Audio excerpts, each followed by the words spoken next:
5 seconds.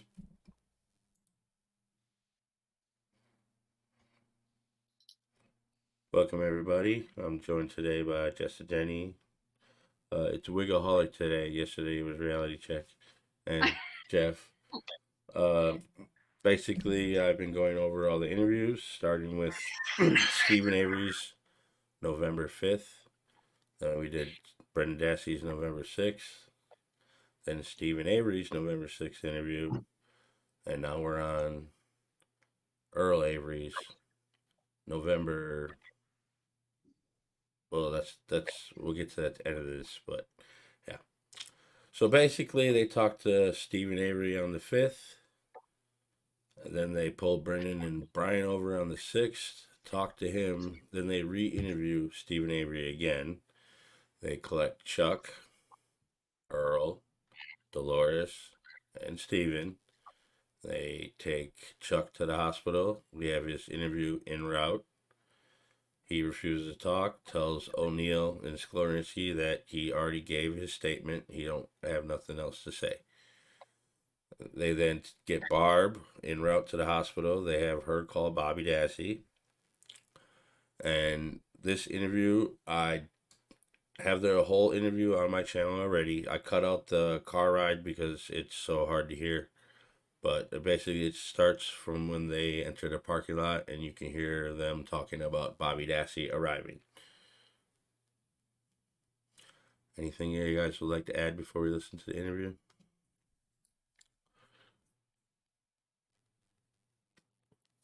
Alrighty.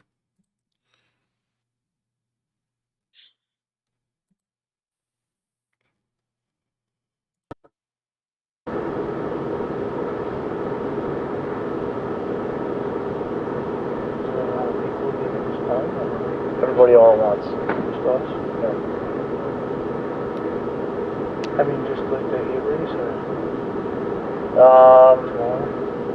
I think it's everybody that lives there, so we can use that as elimination. You know what I mean?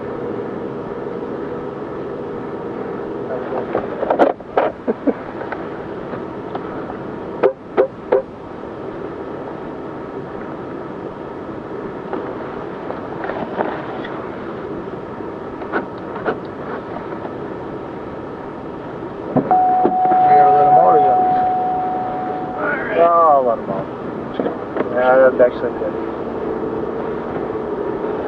Was that Bobby that just went walking in the hospital there? A little while ago? You were hollering at somebody, weren't you? Yeah, Bobby. I thought it was The Bobby. other guys over there thought it was Bobby and they wanted him to stop. Okay. Let's get it. Remember when I read you your Miranda rights? Okay, all right. Everything's still okay with that? We're still going to talk? Because now we're going to go through some questions about stuff. Depends on the question, I guess. Alright, well that's good. What can you tell us about that crusher in your yard? The crusher? Uh-huh. It's not ours.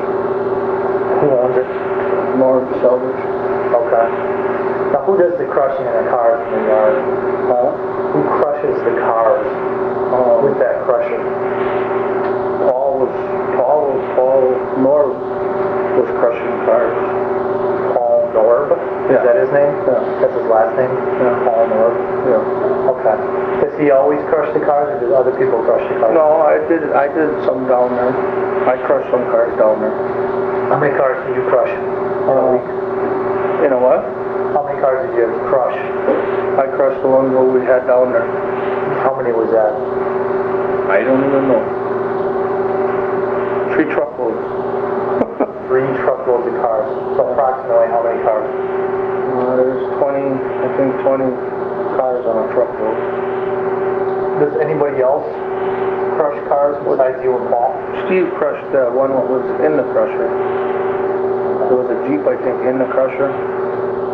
He crushed that one. Yeah. Did he crush any other cars? I don't know. He might have crushed 1 or 2 in between, but I don't know if he did or not. I'm not sure. Is that normal for Steve to crush cars, or is that your zone? No, it's not really my job. I hate it. You don't like crushing cars? No. It gets boring. It gets boring. You know. The guy that crushes the car, is he responsible for taking out the motor and all that and getting it prepping it? Or does somebody else do that? No, it depends. Depends on the car or whatever. Yeah. Sometimes we just drain fluids and that, and then it goes in too with the motor. So sometimes you don't take out anything out of the car, you just put the car in the crusher and take out the fluids, you're saying? Yeah. And then just let it crush. crush. Or whatever, yeah. Okay. And tires. Anybody else besides Paul, you, and Steve that would crush vehicles? Not that I know. I don't think so. Well, it sits down in the pit, you know, 5 o'clock, I go home. I don't know. So I don't know. You keep a log on which cars you crush? No, Aren't you supposed to? I don't know. We don't know. That ain't my department. I think I don't know. I think we keep track of how many we get rid of. And then we eliminate them. See, these are all older ones. You don't have to do nothing with these yet. You know, with serial numbers and that, and delete them and that. Okay. So we don't got none of that hassle. But we do take a number, I think, well, we got all the paperwork and everything when they go to wherever we send them. So you document them when? When does the documentation and you crush the car occur? When it goes over the scale, gets weighed, and then it goes. I think we go by according to the lowest. I don't know. Somebody told me you were the guy that crushes the cars mainly. Is that accurate? What do you mean? That you basically run the car crusher. Well, I did on them last ones. I did on the piles. Okay. Yeah. So you would be familiar with. I don't know. You'd be familiar with crushing the cars, how to do it, stuff like that. Is that right? Well, I'll do it. Yeah. Yeah. Yeah. Sure.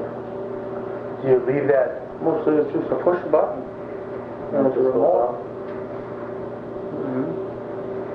Do you ever leave a car in the crusher and just leave it down?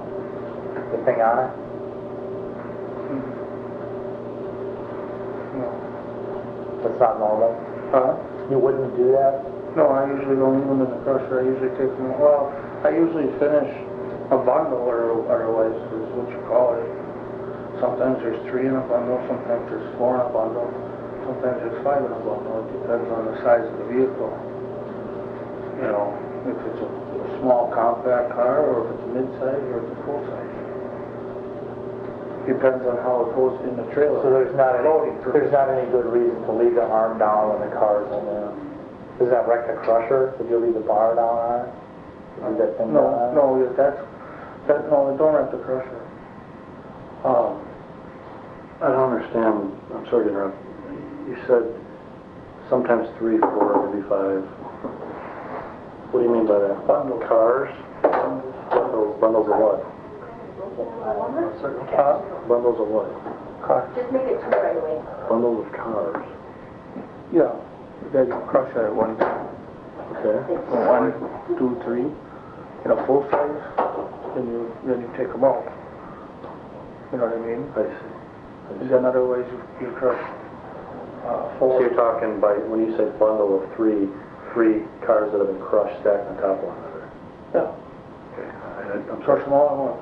Go ahead. I didn't understand what that meant. Where do these cars, before they go in the crusher, where do you put them? Is there a madness method to the...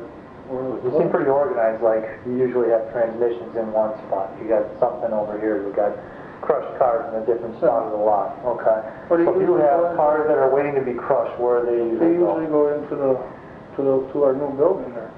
You know, our new tear-down building, the blue one. The blue building that's going there? Walk me through the process of when a car comes in. Huh?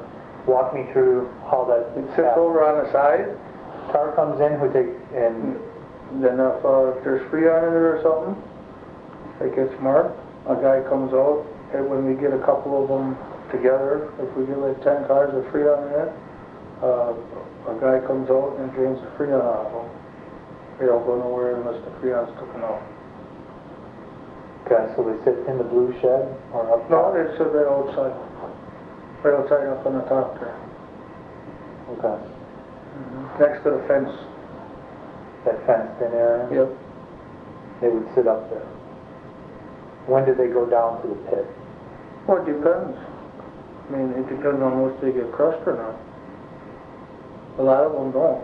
Okay. You know, a lot of them just go into the garage and get the, well, if they got good motors, then we don't drain no oil. And a lot of them, we pull the motors otherwise.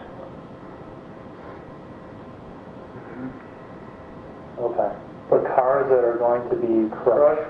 They get set on the, they get checked for freon. If they don't got no freon in it, then they get set on the top, on the other side of the cars that we're gonna keep. And where is that? Kind of describe that. Oh, right up on the top, right left to the hill going down into the pit. The cars down by the pit, are those cars that are going to be crushed if they're down by the pit? Or you drive them all the way from the top down? On the top. On the top. You got to just explain to me a little bit better about They're not on the top. What does that mean?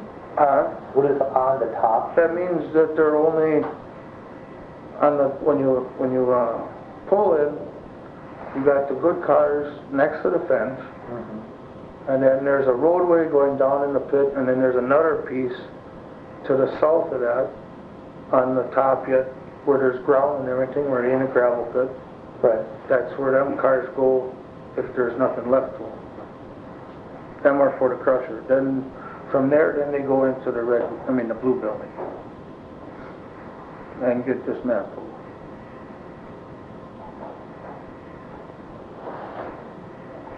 So I'm just going to say one more way, maybe a different way, because I'm not really getting it.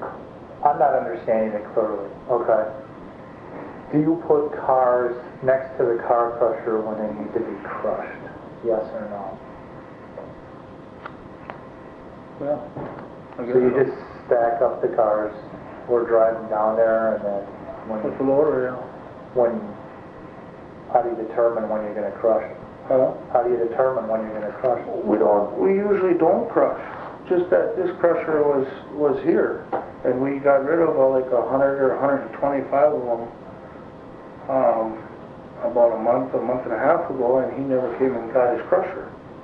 So, and he told us, he actually told me, if I wanted to use it, I could, you know, and put some on the side for later or whatever.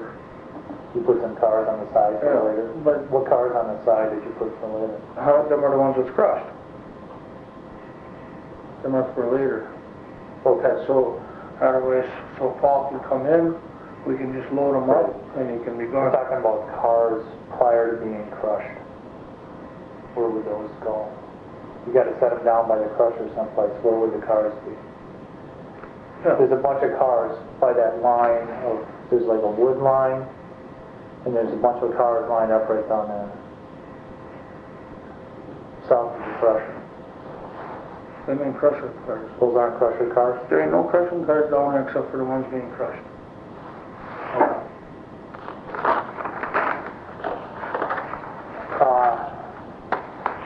Tell me about Friday.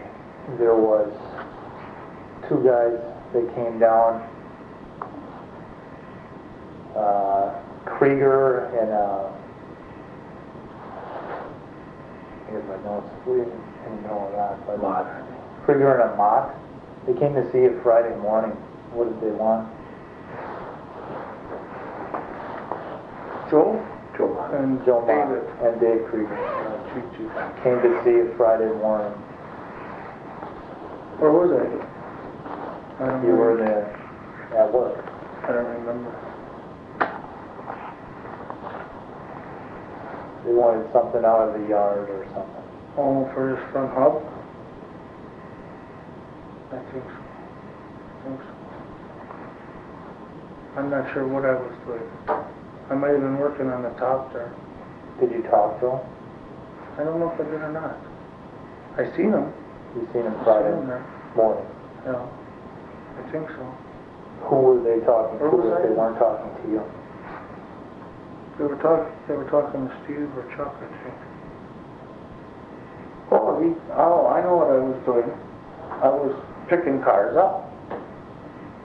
Okay. I was picking junkers up from another place of business, junkers. And I was in the loader, and they came in, and he pointed, back. Well, I got a couple vehicles like his in the back corner, like down by Barb. Okay. And then they went back there. Him and David went back. He just pointed. I knew what he meant. He was gonna go check on that park or whatever, because I didn't get a chance to get it off or anything. So they went back there. Went back where? Back on the top, by Barb. In our fenced-in area up back for the vehicles, in the last row there. That's where the vehicles are, like his. Okay. And they went to get a what? I think it was a front hub for the four-wheel drive. It's just a piece of aluminum that slips over the axle runs before the tire goes on. And they were just walking back there by themselves, or they Steve was drove with them? back there. Where was your other brothers when they were drove I back? think they were up in the garage. Were they helping them out? Huh? Were they helping them out? No, I don't think So so. they just did I that think by I seen themselves? Chuck out there. He talked to him first, and then he just made a circle, and then Chuck walked back into the blue building. And where was Steve? And I think he was in the blue building. What were they doing? I wasn't there. I was moving cars from Mishpat Auto. I had 6 of them to pick up. Okay. Yeah. And then I would bring them in, unload them with the loader, set them there, and then leave again. And then I didn't see them guys after that, because I left right away again. And then when I got back the next time, I think they were gone.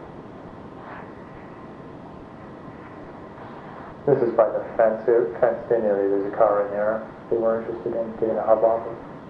Yeah. Or not down, you said down by bars, but not actually all the way down by bars. Right next to her fence, Right. down by bar. Okay. Yeah. There's a fence that goes all the way There's a down. high fence, and then there's just that Low kind of fence? outside, Yeah, inside of that low fence. inside of the low fence. Yes.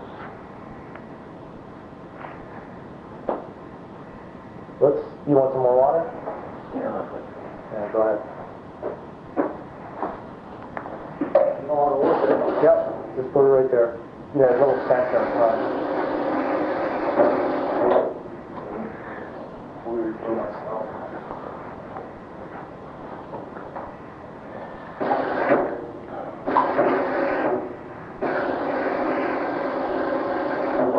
Weird.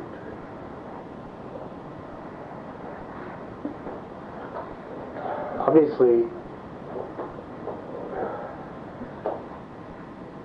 we're looking into all aspects of the death of Teresa Halbach, okay? And her vehicle being found in your yard, you know? Mm-hmm. And it's I a shame understand. that, you know, everybody takes it personal, but you think about if that was your kid that was murdered, Yeah. you know, you'd want us to do everything possible Right. to ask everything about what happened there. Right. Take us through the time. Has anybody told you anything about that, No. Earl? No. Do you know anything about it that you haven't told any of the other investigators? No. It's a puzzling thing to me because me and my brother-in-law, we were rabbit hunting. Wednesday night. We stole my mom's golf cart out of her garage. We walked the cop, and then we got the golf cart, and then we drove down in the pit. He wanted to know if there was anything down in the pit. I said, I haven't seen a rabbit down there, but instead of walking, I said, well, let's take the golf cart. So then we just took the golf cart down there, and we drove right through that same spot where that vehicle was sitting Wednesday night, and it wasn't there. That's what it's really Brother. Or is that no, brother-in-law. your brother-in-law? Brother-in-law, yeah. Who was that? That was Robert. Fabian. So you drove right where that car was. Yeah. You're talking, Teresa disappeared on Monday. You're talking that Wednesday? That vehicle was not there. Your vehicle wasn't there? No.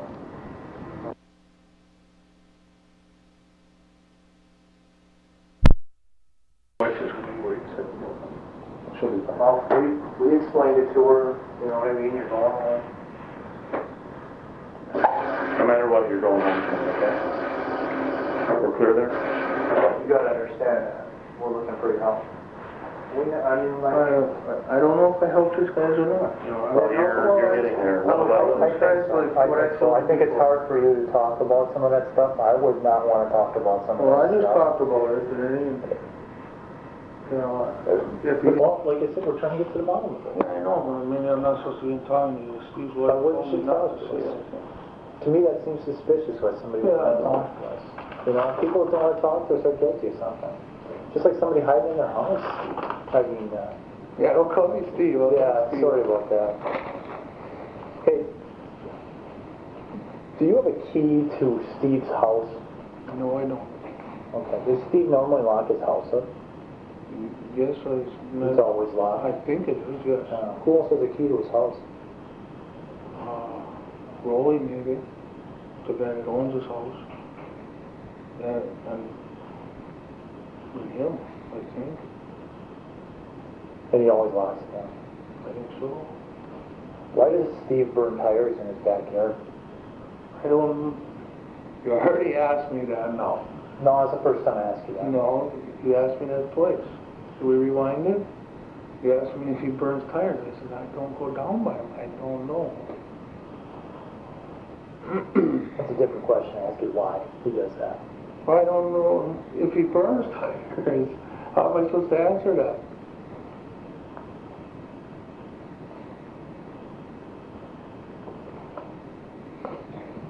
Well, why would you burn tires? You're the mechanic type of guy who runs a shop. I don't know Why do you burn tires? I put them down in a pile and I get a semi in there when I get an outfit and they go. And a lot of times when I got a big pile of tires here with rims on, then the guy takes the empty tires for the price of the rims that's on the other tires, so it don't cost us nothing. So it's just a question to you. That was my answer. I mean, Yeah. so why is Steve burning them? If generally you don't I burn, don't know. generally you take the tires, you put them on a truck, get them out of here, all right? But a bunch of tires burning, If why he was that? burning some tires, maybe he had some on him, I don't know. But you've never seen him burn tires? No. No. How many years? You used to live there? Huh? You used to live on that salvage yard? 15 years ago. Yeah. Mm-hmm. And how long has Steve been there? 2 weeks. Since he got out of prison. Okay. So since he's been out of prison, you've never seen him burn tires? No. Chuck's never burned tires? No. Mm-hmm.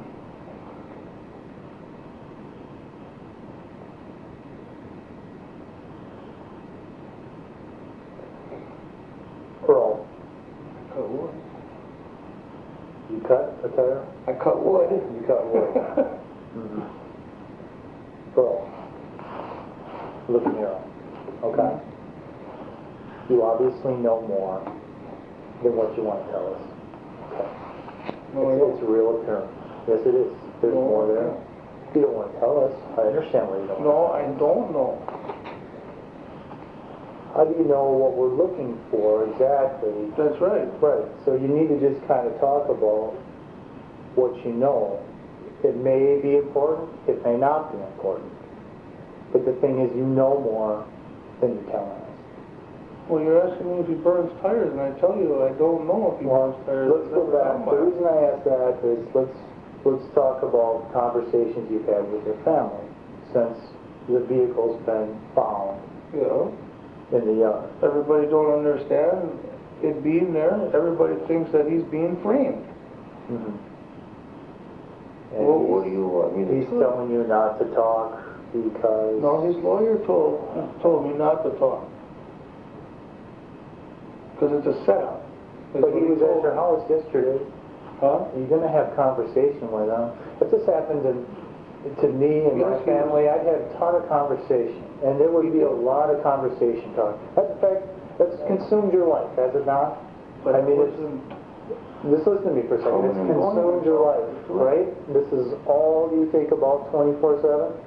Huh? This is all you've been able to think about ever since this vehicle's been in the yard. This has been it, right? Yes. And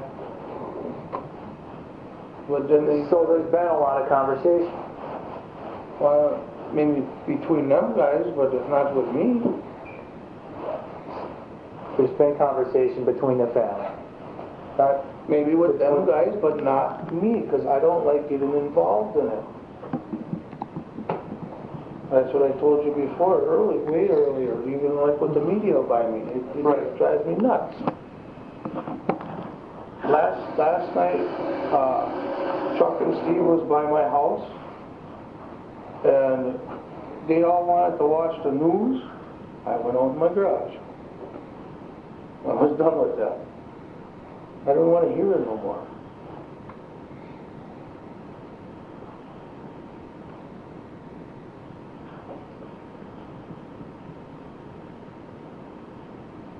so you have no idea what happened to him? No, I do not know what happened to her. I thought I was doing a favor with You haven't been told by anybody what happened to her? I haven't been told by nobody what happened to her. I never even met the girl. I didn't even know what she looked like until I seen her picture on the TV when they announced her missing. That's the first time I seen her.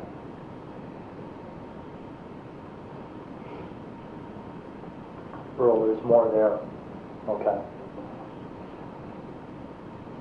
It's been over a week. Yeah. Steve's been calling the media to your house, which means he's been in your house. Well, And but he was there. and he's quick to make sure that Barbara doesn't do anything without his knowledge.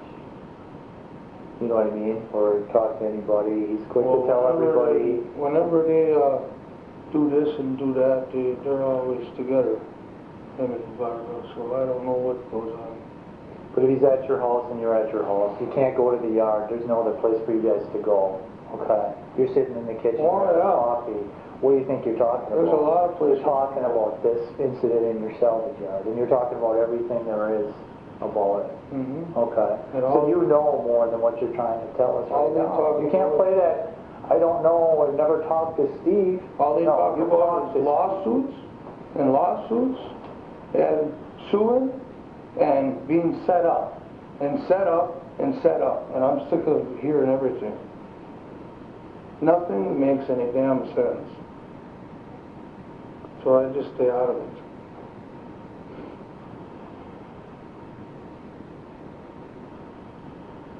If Steve was going to confide in somebody he doesn't talk to privately, who does he talk to? I haven't seen him for 18 years. That's not what I asked. I said, who does he talk to? Huh? Who would he talk to? Does he talk to his girlfriend? She's in jail.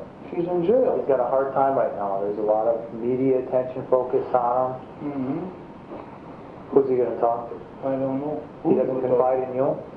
He's not going to confide in his own flesh and blood. He didn't talk to me. I mean,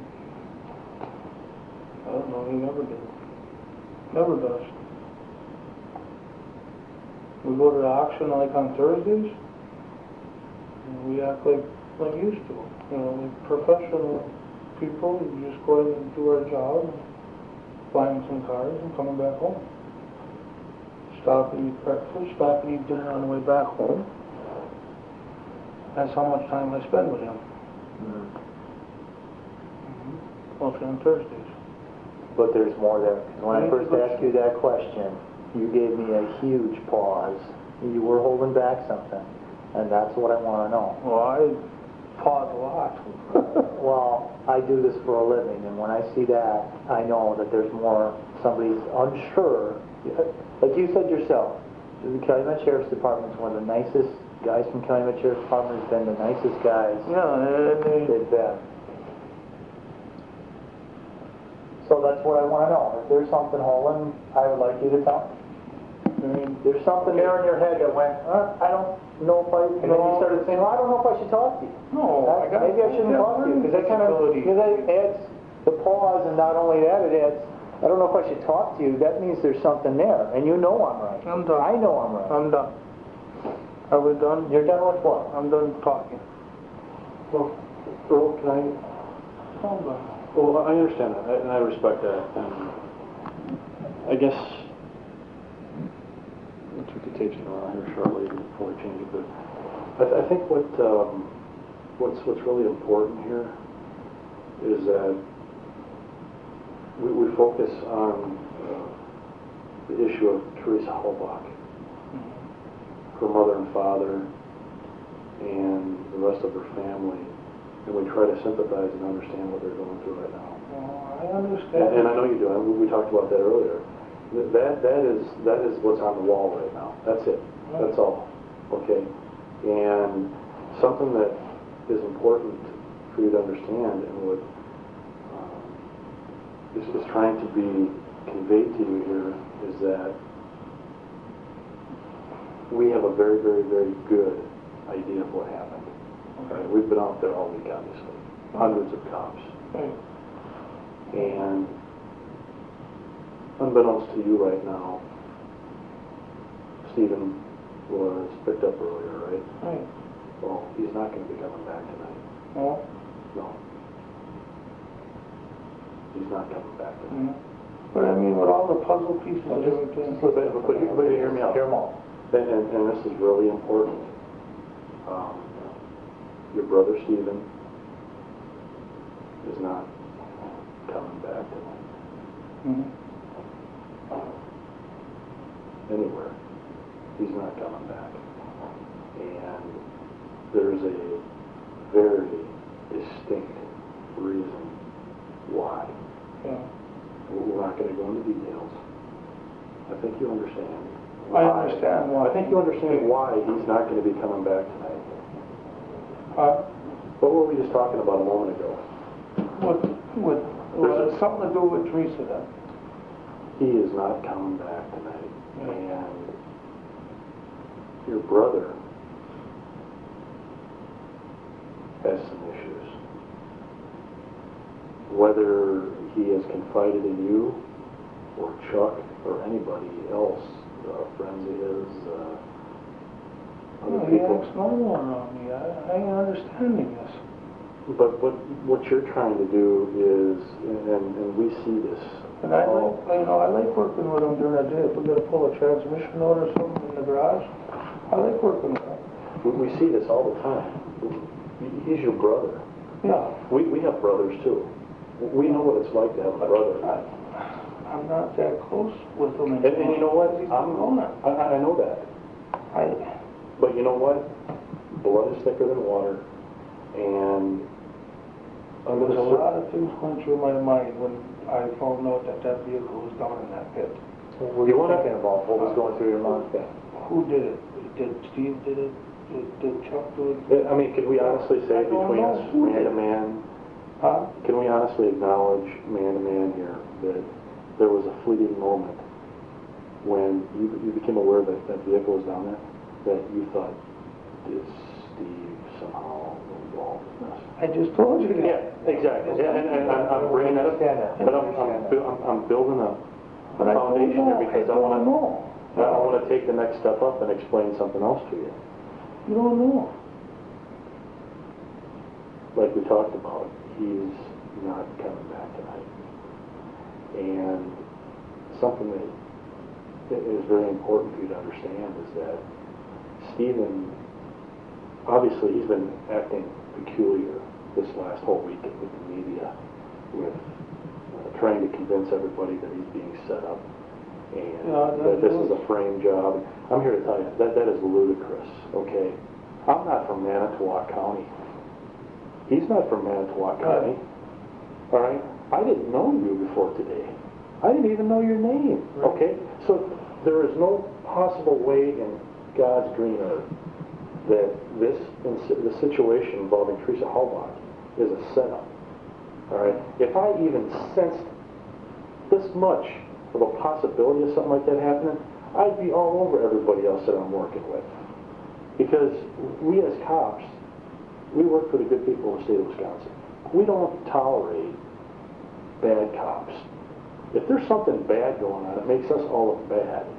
And I'm not denying the fact that there are people in our line of work that have done bad things, but I tell you what, as soon as another cop finds out about it, they bring it to the attention of their supervisor, and that person is dealt with accordingly. Well, you guys must have heard about that. But that was the last time that I talked to Steve, was that issue about a cop doing this. Well, I understand what he's telling you, but what he's telling you is absurd. But he's telling I'm here to tell you. He's telling you guys that. Yeah, he's telling us that. He's trying to convince everybody, including you and the rest of your family, that this is a setup. You said yourself that he's over there talking lawsuits and set up, and you're tired of it. That's why you go out to the barn. But hear me out. It is so unbelievable to consider the fact that somebody would go to this extreme to try and set up Stephen Avery, to take the enormous risk of sticking a car out on private property and... But who's the stupid one? I mean, if okay, put it this way, if it was Steve, why would he be so stupid to put it on his own mother's property? But I know you have lots of questions. The things I'm talking about here, I'm building towards a conclusion. Allow me to get there, okay? Just hear me out, and if you don't agree, that's fine. Stephen has been saying things to the cops for the last several days, all right? Just like you've been talking. He has been giving information that is just so inconsistent and so unbelievable that do you realize that he is actually trying to implicate his nephew as being the last person that would have seen Teresa Halbach, not himself? Which one of his nephews? Well, that isn't really relevant right now. But what is relevant is that he is trying to lay blame with another family member for Teresa's disappearance. Okay? That is a very, very interesting fact. All right. You as his brother ought to be sensing that something is just terribly rotten to the core right now. All right? But I was sensing the same things. You know, if you're talking about, I was thinking about everything, you know. I was thinking about, like, Barbara's kids, like Bobby, like Brian. You know, the guy don't know him that let me tell you, let me go down this road, and maybe then you're going to start to see how we see things. All right? We understand how you see things. We've done a lot of research on you. We spent basically the entire morning Wonderful. learning about you, talking about you. All right?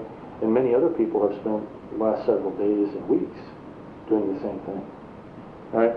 Did I turn out to be a good guy or a bad guy? Well, that isn't relevant. The relevant issue here is that we've done some background. And some of the things that have come to the surface here are the fact that, you know, we're under the impression that nobody else is supposed to be crushing cars out there but this Paul fellow. All right? Nobody else.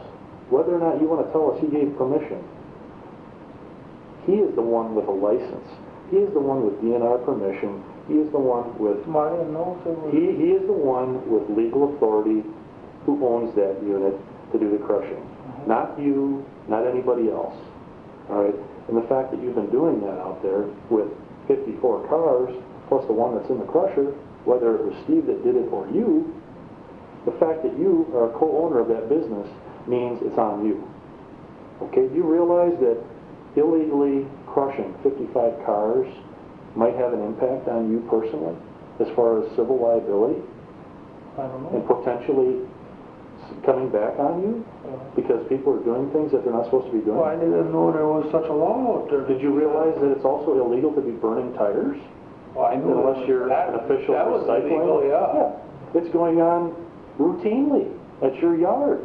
And I saw evidence everywhere out there to prove it. Well, Yes. So what I'm trying to drive at here is that not over by the salvage yard at all. point being, it's going on Right. at the business. And you're a co-owner of that business, correct?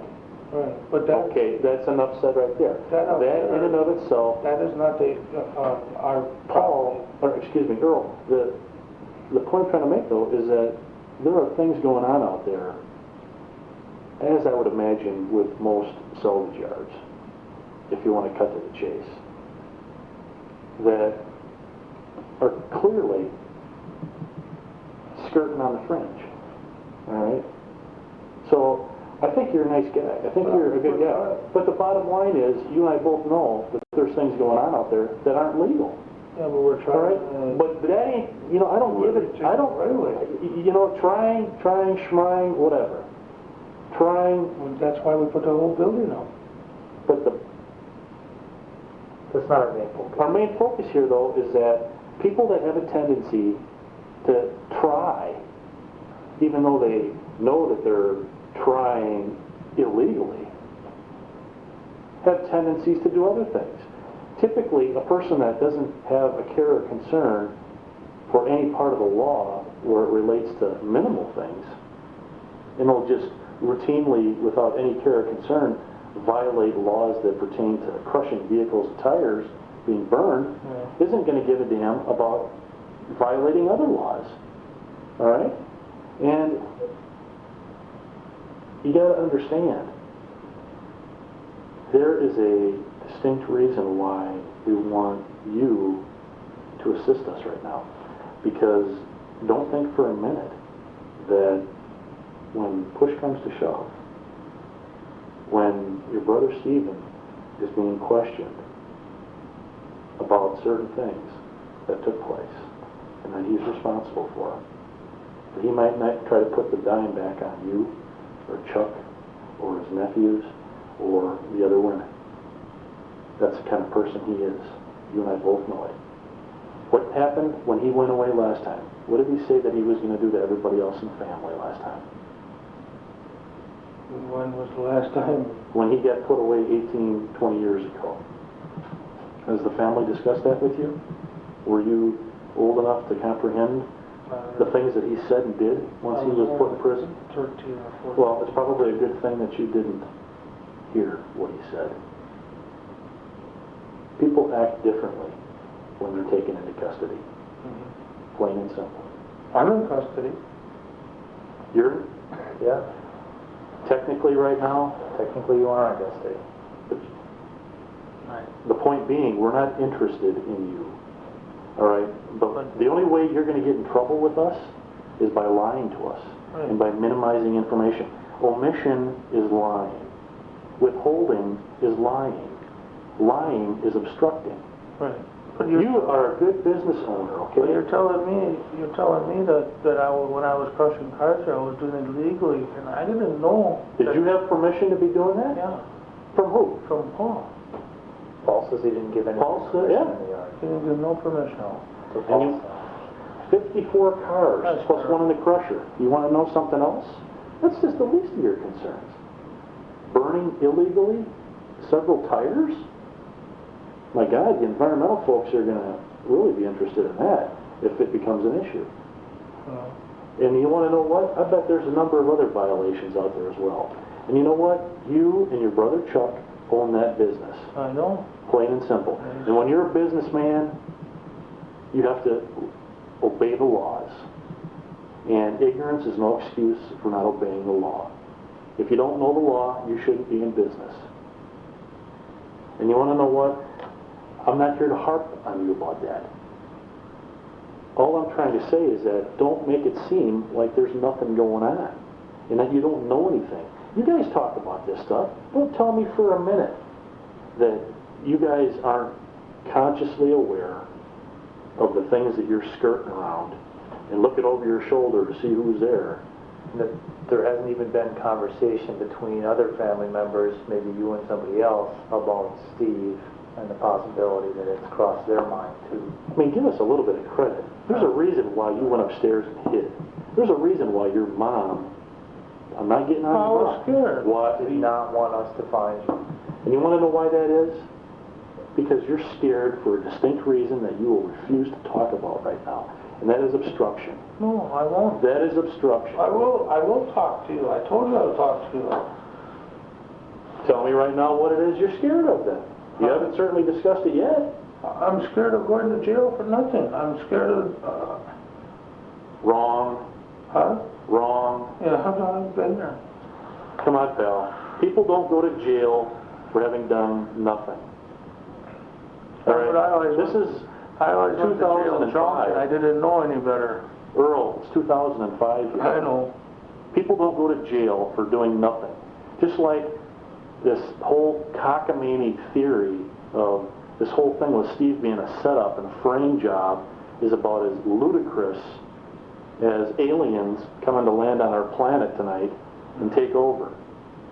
It's just, it's unbelievable. It's crazy. I know. Do you realize the amount of effort and how complicated it would be for a person or a group of persons to try and set up some kind of bizarre frame job like this? It's just unbelievable. It's ludicrous. No. You can think what you want, but the fact of the matter is she was last seen with your brother Steve, and guess what? Now she's gone. And so her car is parked basically a stone's throw from your office. I was thinking of the same thing. What do you think happened to her? I don't know what happened. Do you think it's something good? Huh? Do you think it's something good that happened to I her? don't know. And then I hear people talking that, she just stashed her vehicle there and took off somewhere. That's absurd. That is just crazy. Yeah. Don't even try to convince us that you think that that's a possibility. No, that's what I heard people talking about. We're asking you about what you have heard or know. You know what I mean? We're not asking about what the rumors have been coming along. You know what I mean? The only place we got is you. Inconvenience, whatever you need, just come on back. Appreciate being able to use the room there. Thank you. You're welcome. Well, you gotta understand. I don't know why I even ever got into this. Well, what you gotta understand is, you look back at your life, okay? There's been some things, now that you're older, you look back at when you were younger, and it was a messed up situation that you were born and raised in, okay? We're aware of some of that stuff, all right? But I mean, Just hear me out, okay? But that was not only you, that was your other brothers, and your sister, okay? That was your whole family, right? And that's not your fault, and that's not even your brother's fault, or your sister's fault, for being raised in an environment like that, okay? You were born into that. You had to grow up through it. Now that you're older, you realize that wasn't a good environment to bring up, okay? And maybe you came out okay through that environment, all right? I don't know how well your brothers came out through that environment, all right? But there was things there, things that happened, okay, that messes with the person's head. Okay? There's not explaining everything about what a guy thinks or does, but there's stuff there that disturbed Steven. Okay? Disturbed Chuck and disturbed you. And disturbed Barbara, certainly. Now that you guys are older, you've changed your life, okay? You've moved on with your family, okay? You've learned from stuff in the past and that realized that wasn't right, okay? Work hard. Don't make the same mistake twice, right? Is that a lesson you've learned? Don't make the same mistake twice, right? Okay?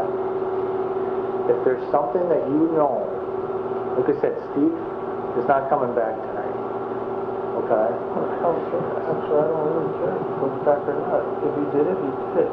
But I don't know if he did it or not. That's all I'm trying to tell you guys, okay? Would it surprise you? I try to keep... We hear you. Would it surprise you if he did? No. Now we're getting somewhere. Well, now we're having an honest conversation. We're having an honest conversation. Well, I thought you thought I was lying. Well, the thing is, we never said you were lying. We said you were holding back. Just felt like you were holding back. Now we're opening up the conversation. You know? I'm here to tell you that the reason that Teresa disappeared is your brother Steve. You got evidence of that? I'm telling you, the reason Teresa disappeared is because of your brother Steven. Evidence, facts, everything else is going to speak for itself in due time. We would not be here right now. You know, regardless.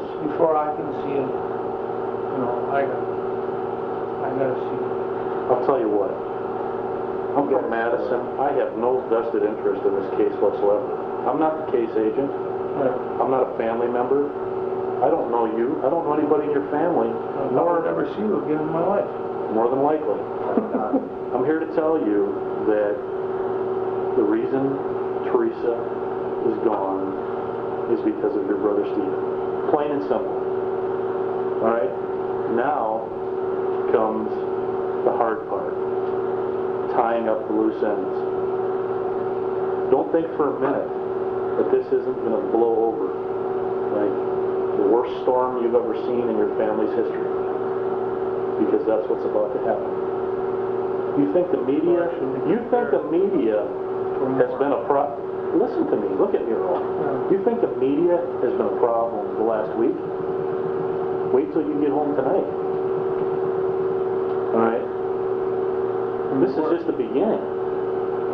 This is a horrible, horrible situation that has gone on out here. And you know what? And what about the innocent and like my wife and my kids and me? We gotta put up with it? You don't have to put up with it. I got a separate family. Here's the thing. I don't want to put up. Here's the thing. Where was Steven last night? Over by... He went to Two Rivers, I think. And he was at your house, wasn't he? You said earlier that he was at your home watching the news last night. Yeah. With Chuck. Yeah, and then he left with Chuck. So, they went to Two Rivers, I think, and then they went to his ex-wife. on one hand, you want us to believe that he never talks to you about anything, that he never confides in you about anything, that you hardly ever do anything together even when you're working. It's just the Thursday auctions and dinner before or after. Right? But I'm here to tell you that I don't believe you, because on the other hand, you're telling me that just last night he's over at your home watching the news with your other brother. Well, that's because he didn't have got no place to go. But otherwise, he don't come over by me. Him and my wife don't get along. Don't you normally have like a Monday night meal at your mom's? Isn't that a tradition with the other brothers? Is it? No. And maybe I've been misinformed. Isn't that a tradition with you and your brothers going over to your mother's? No? No. I mean, sometimes during the week, if my wife don't have to work or something, you know, and Kayla sometimes comes over and washes windows for us in the shop and that. And Kathy's got to go to Michigan. Were you, this is an important question. No, there ain't no... Were you, as your brother Steven's youngest brother, you have 3 girls, correct? Mm-hmm. Would you trust... I had problems with them. Would you trust Steven To be alone at his home with any of your girls. Why would you? Why not? Because I told you, I've been there already with him. Been there. Go into detail. What do you mean by been there? What does that mean? I've been there with him. What has he done? When my oldest daughter, he had pictures up north with her with all black magic marker all over her. But What did he do to him?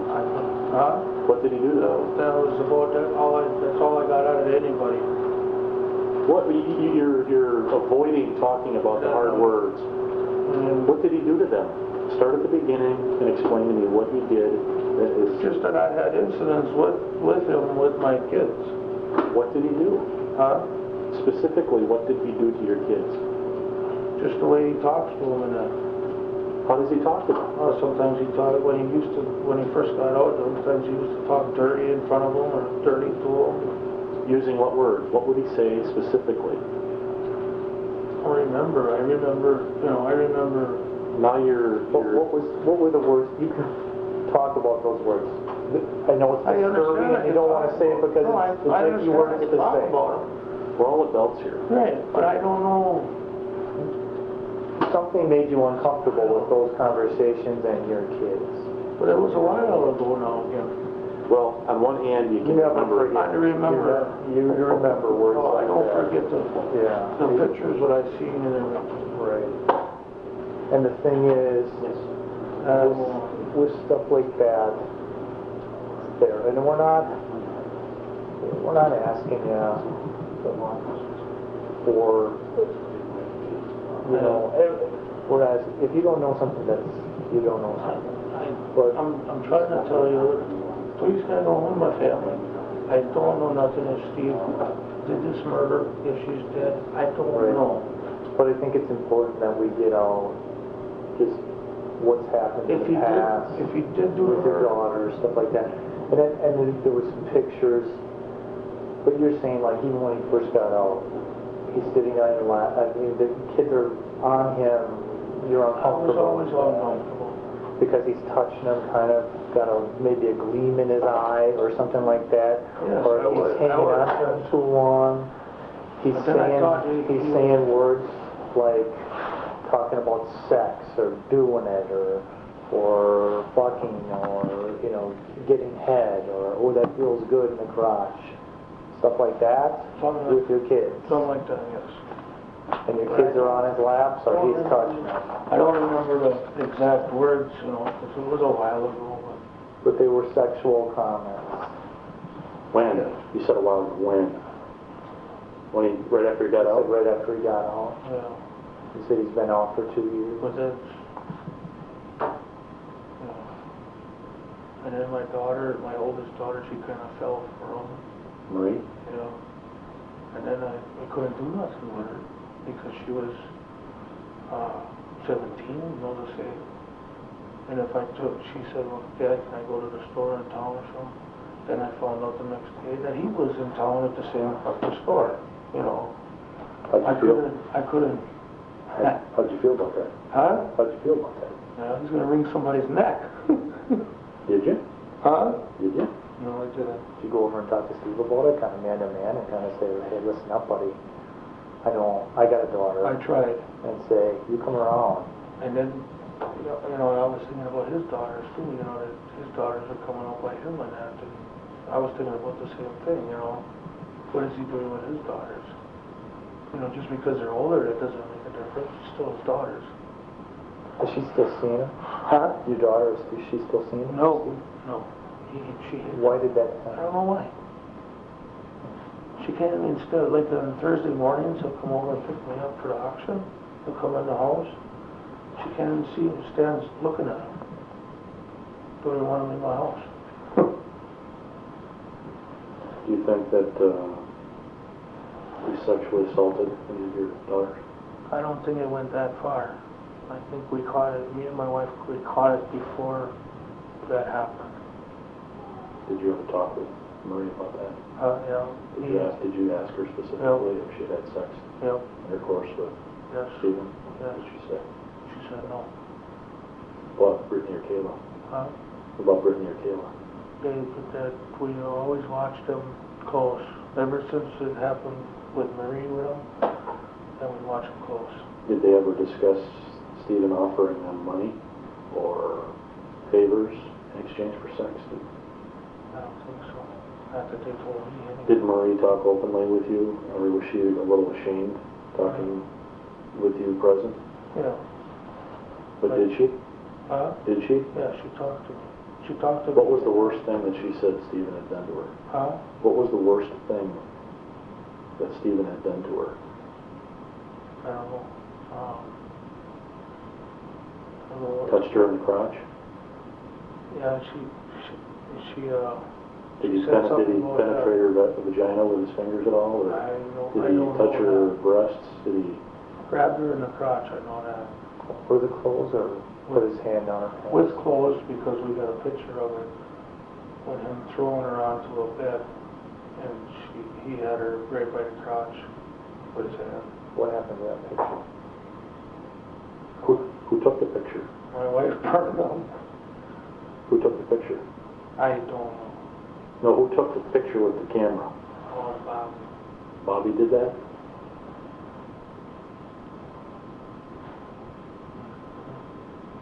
And you indicated that her daughter Marie, in her own way, fell romantically in love. She's young, you know. Yeah, impressionable. She fell in love with Steven Yeah. when he got out. Well, I finally caught on to it because she could talk behind my back on her cell phone to him, and I would check her cell phone and his number was on it this time and that time.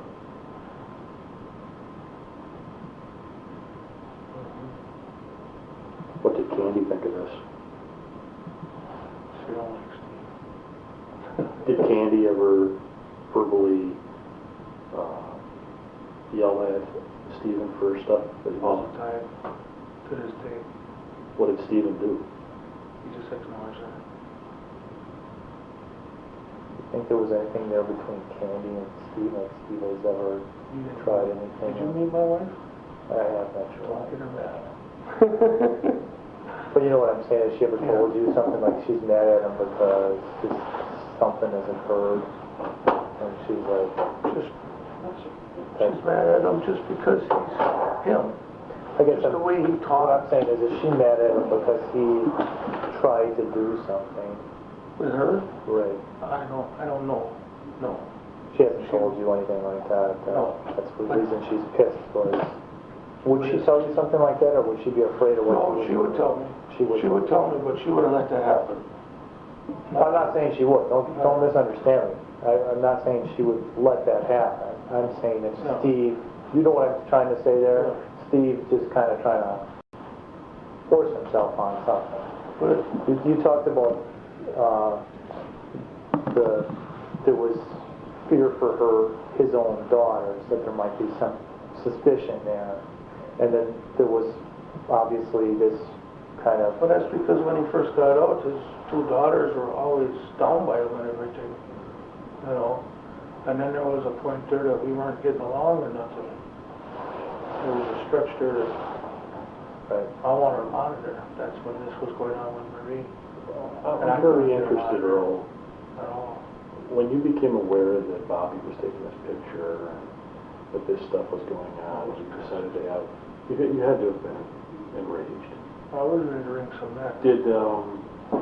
I guess I'm curious to know how you talked to your daughter. How did Candy We and you, how did you go about talking with her? And I'm interested in what did you say to her? Did you explain whether it was wrong, or did you explain what was going on? Yeah. What did I'm interested? What did you tell her? What did We you told her say? that it was wrong. What did you say to her? Well, my wife kind of, said, he's this many years older than you, he's no good for you, you're too young. On and on and on like that. Are you 100% certain that he did not have intercourse with your daughter? Is it possible that he did? You're shaking your head no, so... I don't know.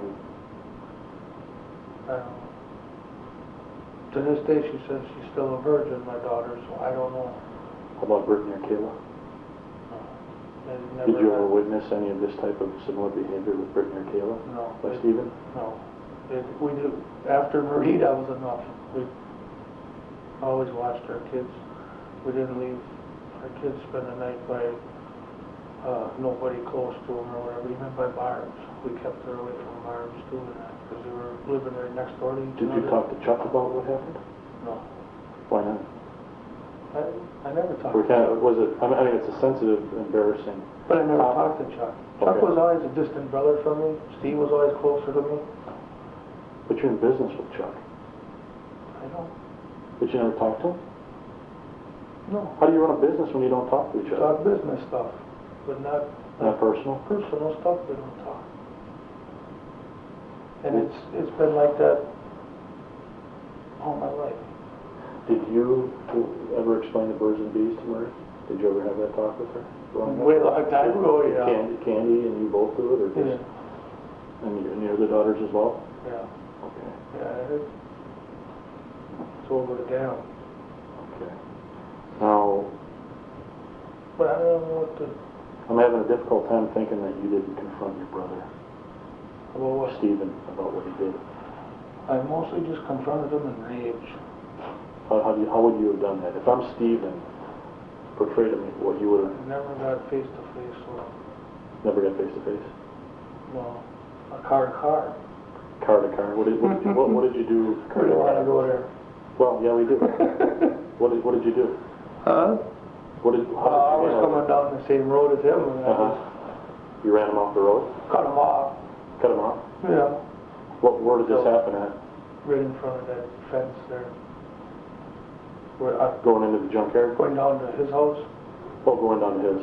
Yeah. So you ran him into the field where the open field is? No, just off the road a little bit. Just off the road? Didn't hit him or nothing, he just got panicked, he chickened out. What is this big F-350 black pickup? No, this was before that. He had something else before that. I don't even know. And he just kept driving after Huh? you ran him You off got the out of road? the car then, and Huh? you got out of the car and had words with him No. after you ran him off? There's a small lane there, where are you gonna go? He kept going. He was scared. He was scared of me. So I was raged up. Did you ever contemplate going back there and talking with him about it? Hitting him? Beating him up? I don't know, what can you do? At no point did you had no words with him ever about this? I even had a detective involved in that, or a cop. I even called the cops, Okay. and they told me that they couldn't do nothing because she was 18 or Okay. close to Okay. 18. She was 17. Okay.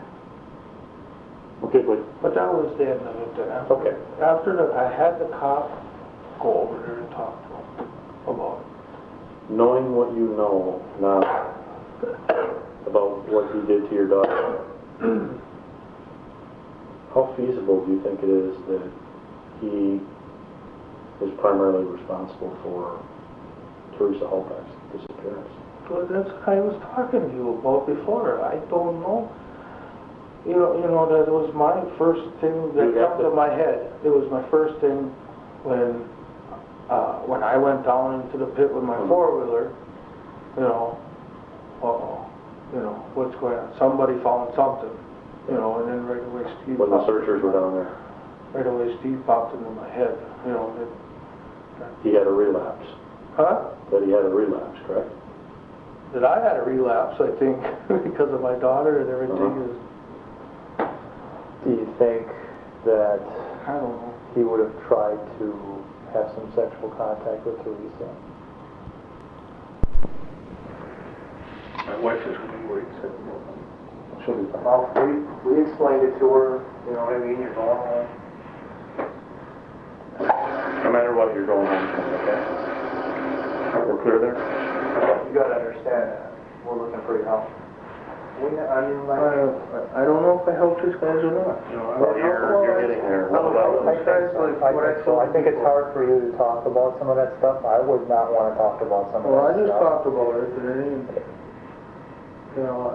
if But you... these are just questions about what you think, what you've heard, what you know, and some of that is, have you heard anything, like he's talked or his girlfriend has said something What I don't understand, about Teresa coming by, or has he tried this in the past with another girl that we don't know about, besides your daughter and his daughters? Has there been other girls that have kind of been lucky to get out of there?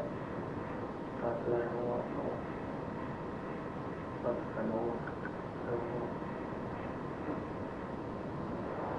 See, what's going on here, what's going on here, Earl, is there is a clear pattern of behavior. There's a clear pattern of sexual deviancy. There's a clear pattern of a man that can't control his sexual urges, desires, and it's a power thing. And not only that, it's a sociological flaw that's going on here, where somehow, some way, Steven believes that what he's doing is proper. It's okay. But what's going on here? How could You, thinking clearly, understand that grabbing a 17-year-old girl that's your niece in the crotch area, even with her clothes on, is very, very wrong. Very wrong. Okay? But even your if she was brother, 20, it would be. it's wrong, period. No matter what. It's wrong. Plain and simple. Your brother, Steven, is not coming home tonight. I can't stress that enough. You don't need to be worried about him showing up at your home tonight, or tomorrow, or the day after. Okay? And there's a reason why. But then there's got to be a reason why. Exactly. But like I just told you. Knowing that we've told you that there's a reason why, we need to know this is very important. Because right now, this conversation we're having is the opportunity you have to tell it all. If we find out information from Steven after tonight, or from Chuck after tonight, or from other, at this time, unknown persons after tonight, and we need to come back and talk to you again, it's going to be an entirely different scenario. You're not going to be walking out of the house, you're going to be getting carried out. And you're Probably. being handcuffed. Because you got to understand, today we were very low key today. Yeah. We wanted to treat you as professional as we could, because that's what's proper in a situation like this. Yeah. You're a witness that we want to provide us information. I'm going to tell you the same thing I told my wife. This is my life. That business is all I got. Then you should not be crushing cars illegally. You should not be burning tires illegally. If it's your way of life, the bottom line is you own 50% of that business. And people are burning tires out there illegally, which means that you're very, very likely in a situation where you could potentially end up having your property seized and forfeited. But the tires, if Steve was burning tires, that ain't our property. That's Rolling Johnson's property. It is. I understand where you're going with that. But it's going on elsewhere too, on your property. Cars being crushed, things not being documented properly. We can go on and on. We can go out there and go through your books right now if you like, and do an audit and make sure that taxes and everything are being paid the way they're supposed to be, and that payroll is being handled the way it's supposed to be. And let's not forget cash. You see where I'm going here? Yeah. All right.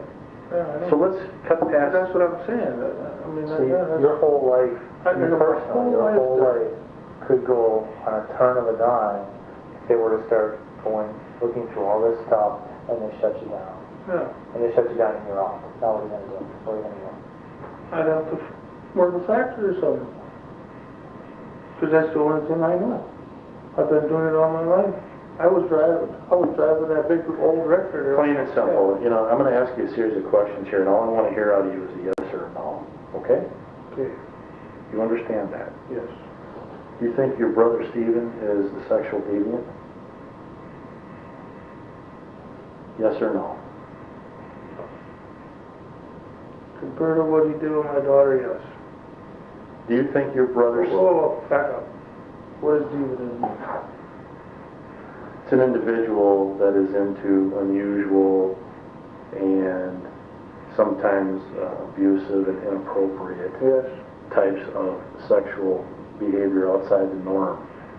What would be considered unnormal?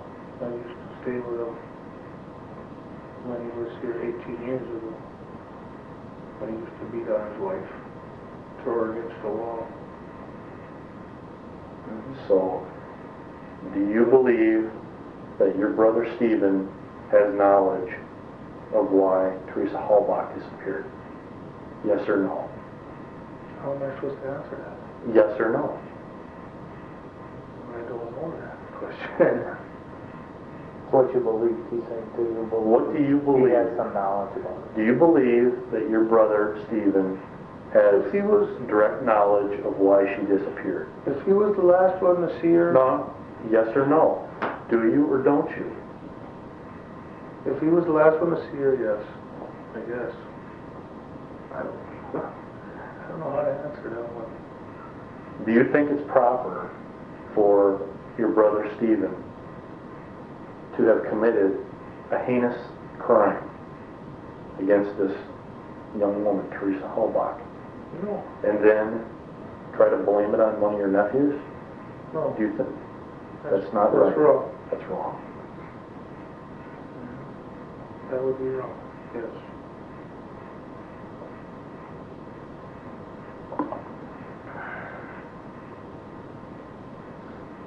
I don't know what else to tell you guys. Did your brother Steven at any time after Halloween night, Monday, October 31st of 2005, at any time hint to you, wink to you, suggest to you, whisper in your ear, or indicate that he had done something bad to Teresa Halbach? No, that he didn't. Do you believe he talked about anything like that with your other brother Chuck? I would have to answer no because I don't know.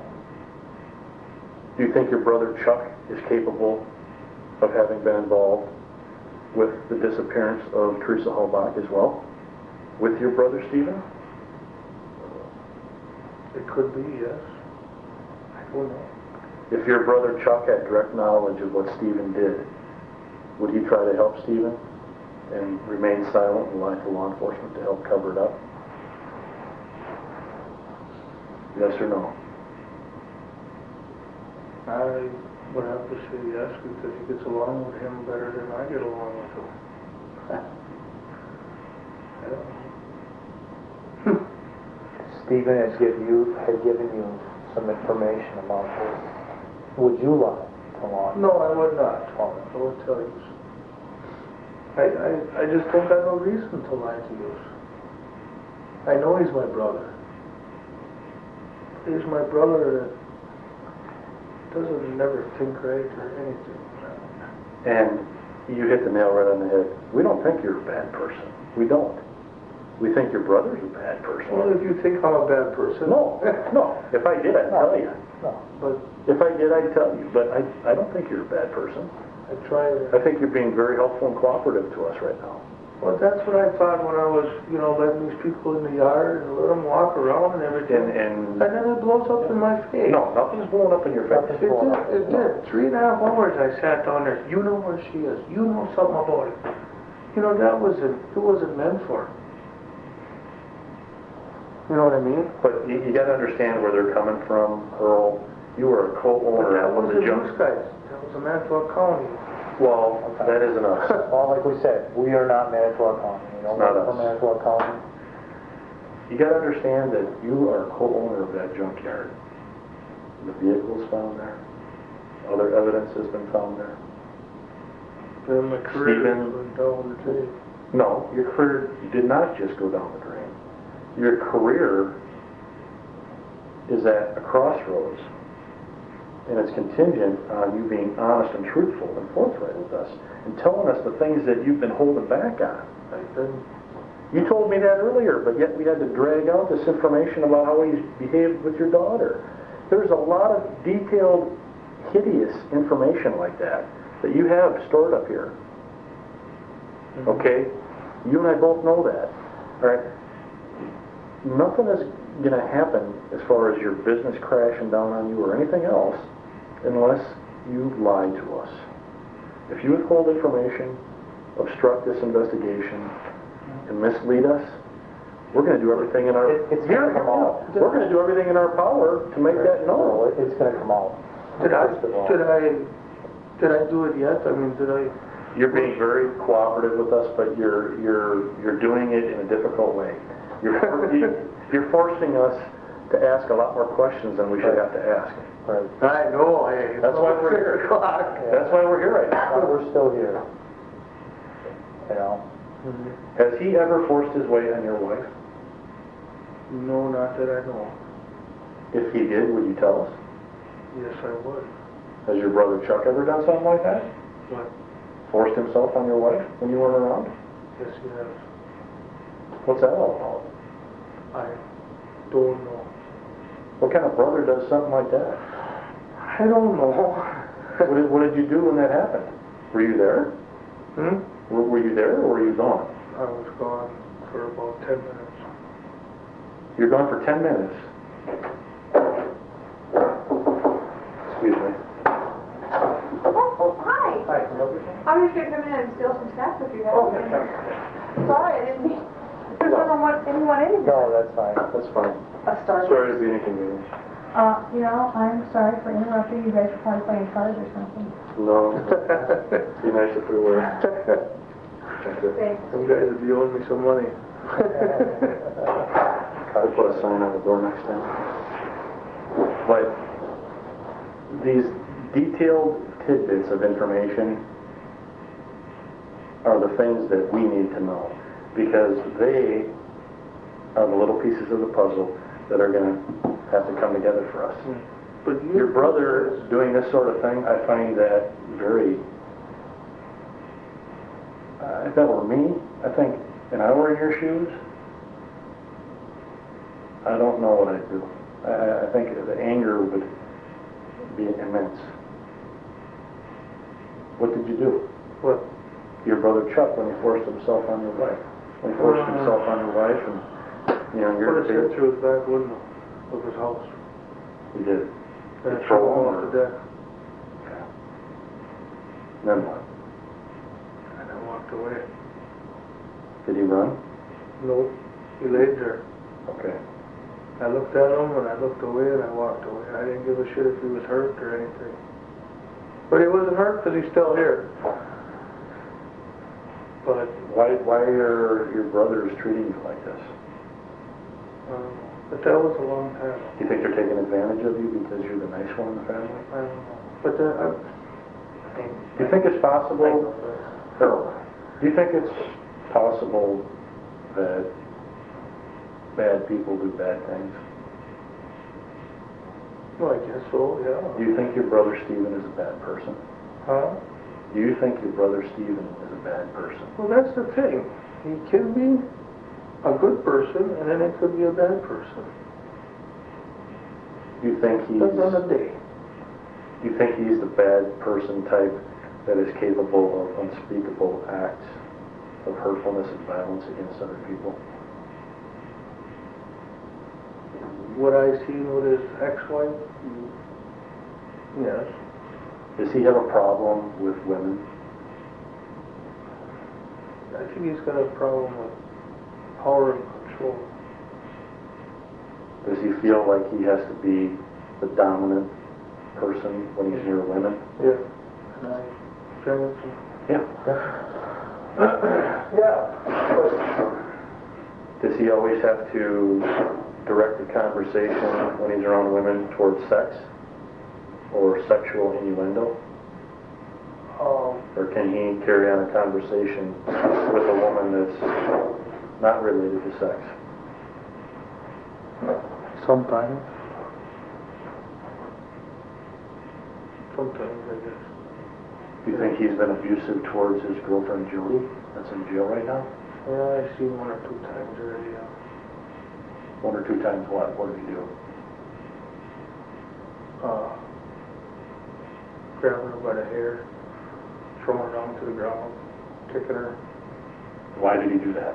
She was drunk and she couldn't walk. And he was mad because of that? Yeah, and he wanted to go home. Where did this occur? Up north, right in front of my cabin. Up north. In Crivets? Yes. When did that happen? When he first met, I think, around that. I don't know how long they've been going on. This year? Huh? This year?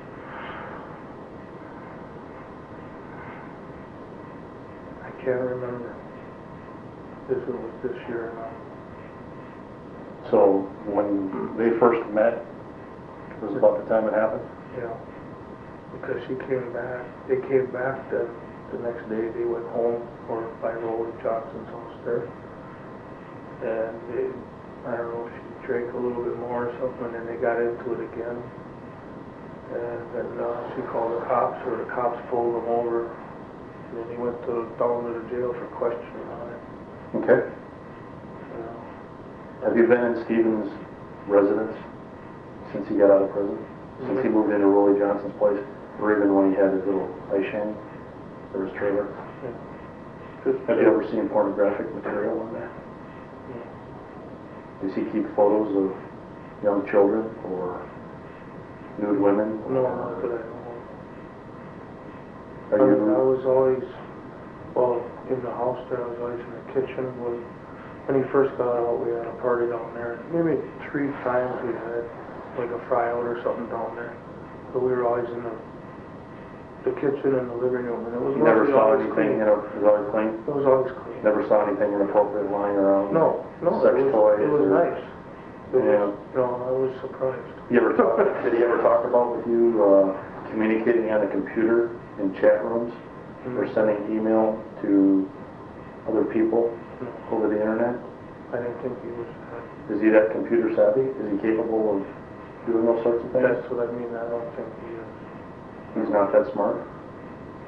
No, he's kind of slow like me, you know. He looks slow. A little slower than me, I guess he is. But If your brother did do something hurtful, violent, and harmful to Teresa Halbach, do you think he would ever admit to it and tell the truth? no, probably not. Why not? Because he's just that way. What's that way? What does that mean? Keeps it to himself. Keeps to himself. What does that mean to you? Well, it was just like the night when I told you about they came home the next day and then they got in an argument or whatever, and then the cops took him. Right. He didn't even talk about it. It was all her fault. He blamed it all on her? Yeah.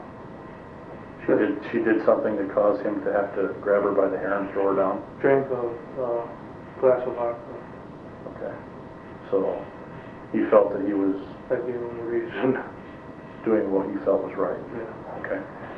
So Which I didn't agree on, but I just walked away.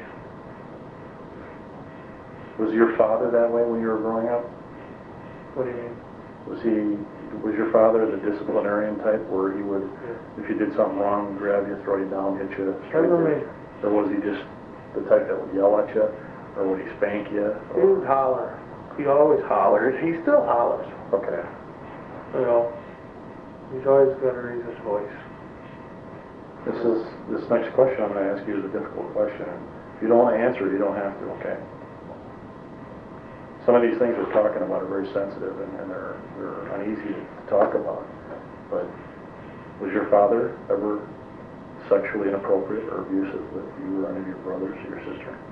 No, not that I know.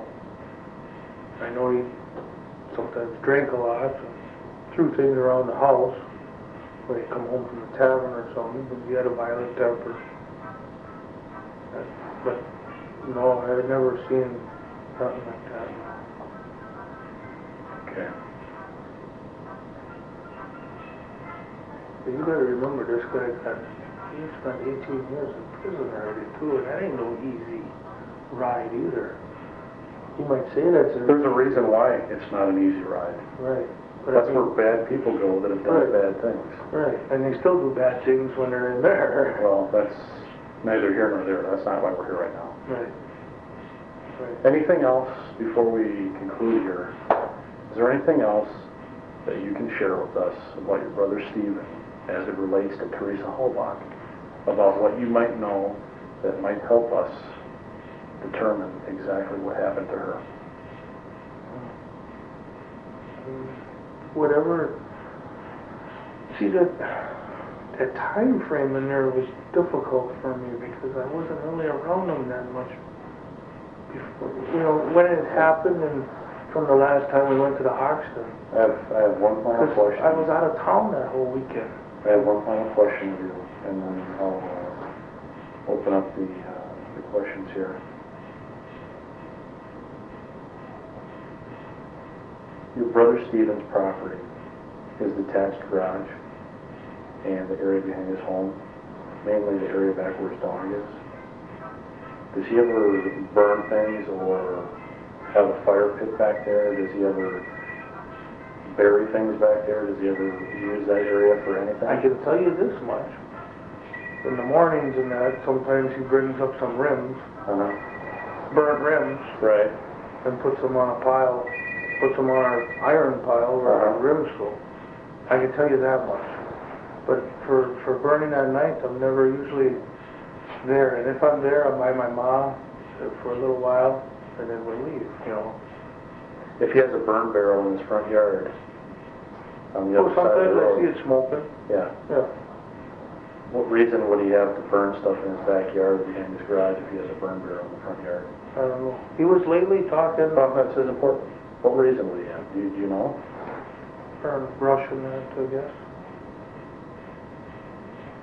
And that's what he was talking about recently, is that the line fence behind his trailer, that he told Jocks or Doctor or whatever that he would take that all down or whatever and get rid of the mess. And he was talking about burning it all by him. I know that much. I don't know if that's got anything to do with anything. I don't know if he burned some already from over there, because there is 2 piles in the field the last time I seen it, and there was some wood cut there. I don't know if he was working in there or not. I don't have any other questions right now. You're any other questions? You said you took a golf cart out on Tuesday or Wednesday of that week. So I asked my mother about it the second time, and she said that she was pretty sure it was Wednesday night. Okay. I never talked to Bob, and Bob never called me ever since this ever happened. Was there a 5-gallon pail in that golf cart? Or was there any buckets in that golf cart? I can't answer that. I don't know, because we walked up and their garage door was open and the keys were in the golf cart, and I told Bob, I said, instead of walking, let's take that. And my mom was in the kind of like in our new office, and we just got out of it, backed up, and, you know, took off. Okay. Like we were screwing around stealing it, you know what I mean? Mm-hmm. And I didn't really pay attention to what we had in the back. Is there stuff in there generally in the back? Well, my mom usually, yeah, for... You can make a phone call. Yeah. So my mom usually goes, sometimes pick stuff up, put it in the yard, or she weeds her garden, so with a pail and she's in. Alright. So there's usually a pail with it or something? Yeah. Yeah. Is it a 5-gallon pail? There's a 5-gallon pail, or, Is it a white 5-gallon? yeah, she's got a ice cream pail too that she uses a lot too. Okay. Yeah.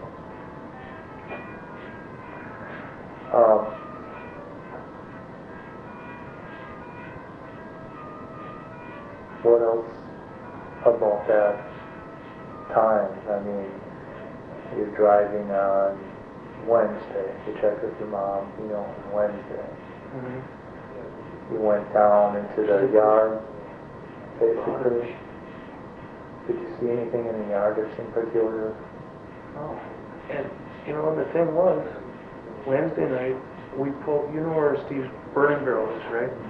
when we got down from in the bottom and everything, we drove around slow and seen if we see any rabbits hopping around. We didn't see nothing. So then we went up and I said to Bob, I said, let's check that. See, when I told you I seen that, them 2 brush piles on the other side of Steven, I said, well, why don't I take a ride down there and check them brush piles? Okay. But then it was getting really, darker.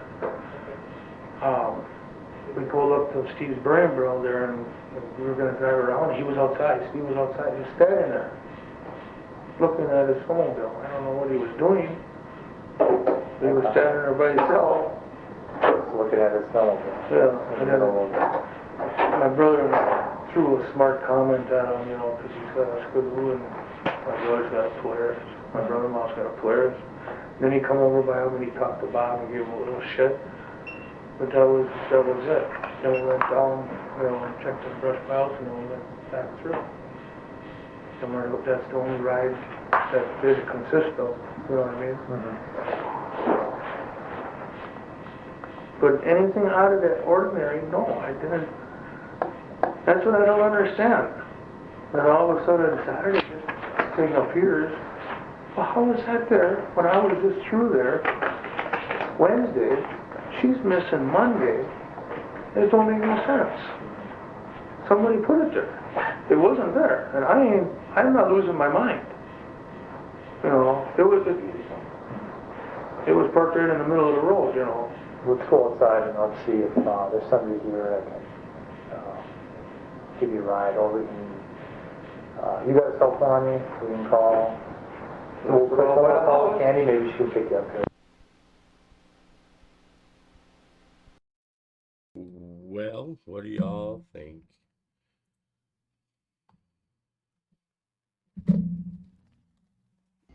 Very interesting. All right, now let's look at these reports.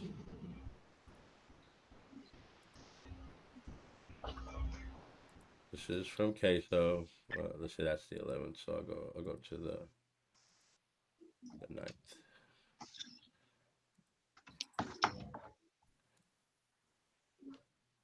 All right, this is the 11th, 8th interview.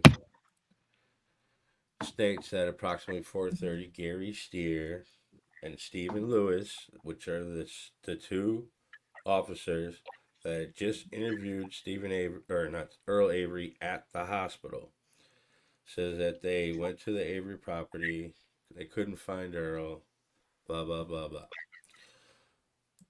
Then we go on to the 9th. They state that they picked Earl up at his house, they took him to the hospital, and obtained DNA in the fingerprints. There's no mention of an interview. Then we got the 11/11 interview, which, if we read this, we'll go to the last page because that's the key part. They start talking about, well, not the last page. Let's see, right here.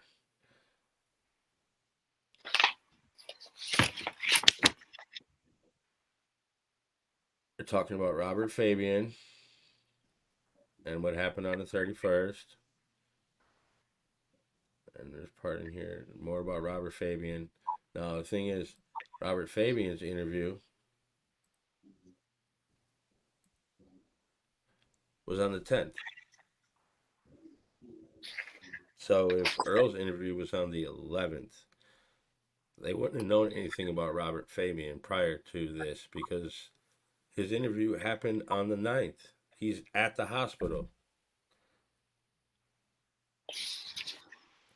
Everything that they mentioned in this 11/11 report for Earl is what they talk about in the November 9th interview.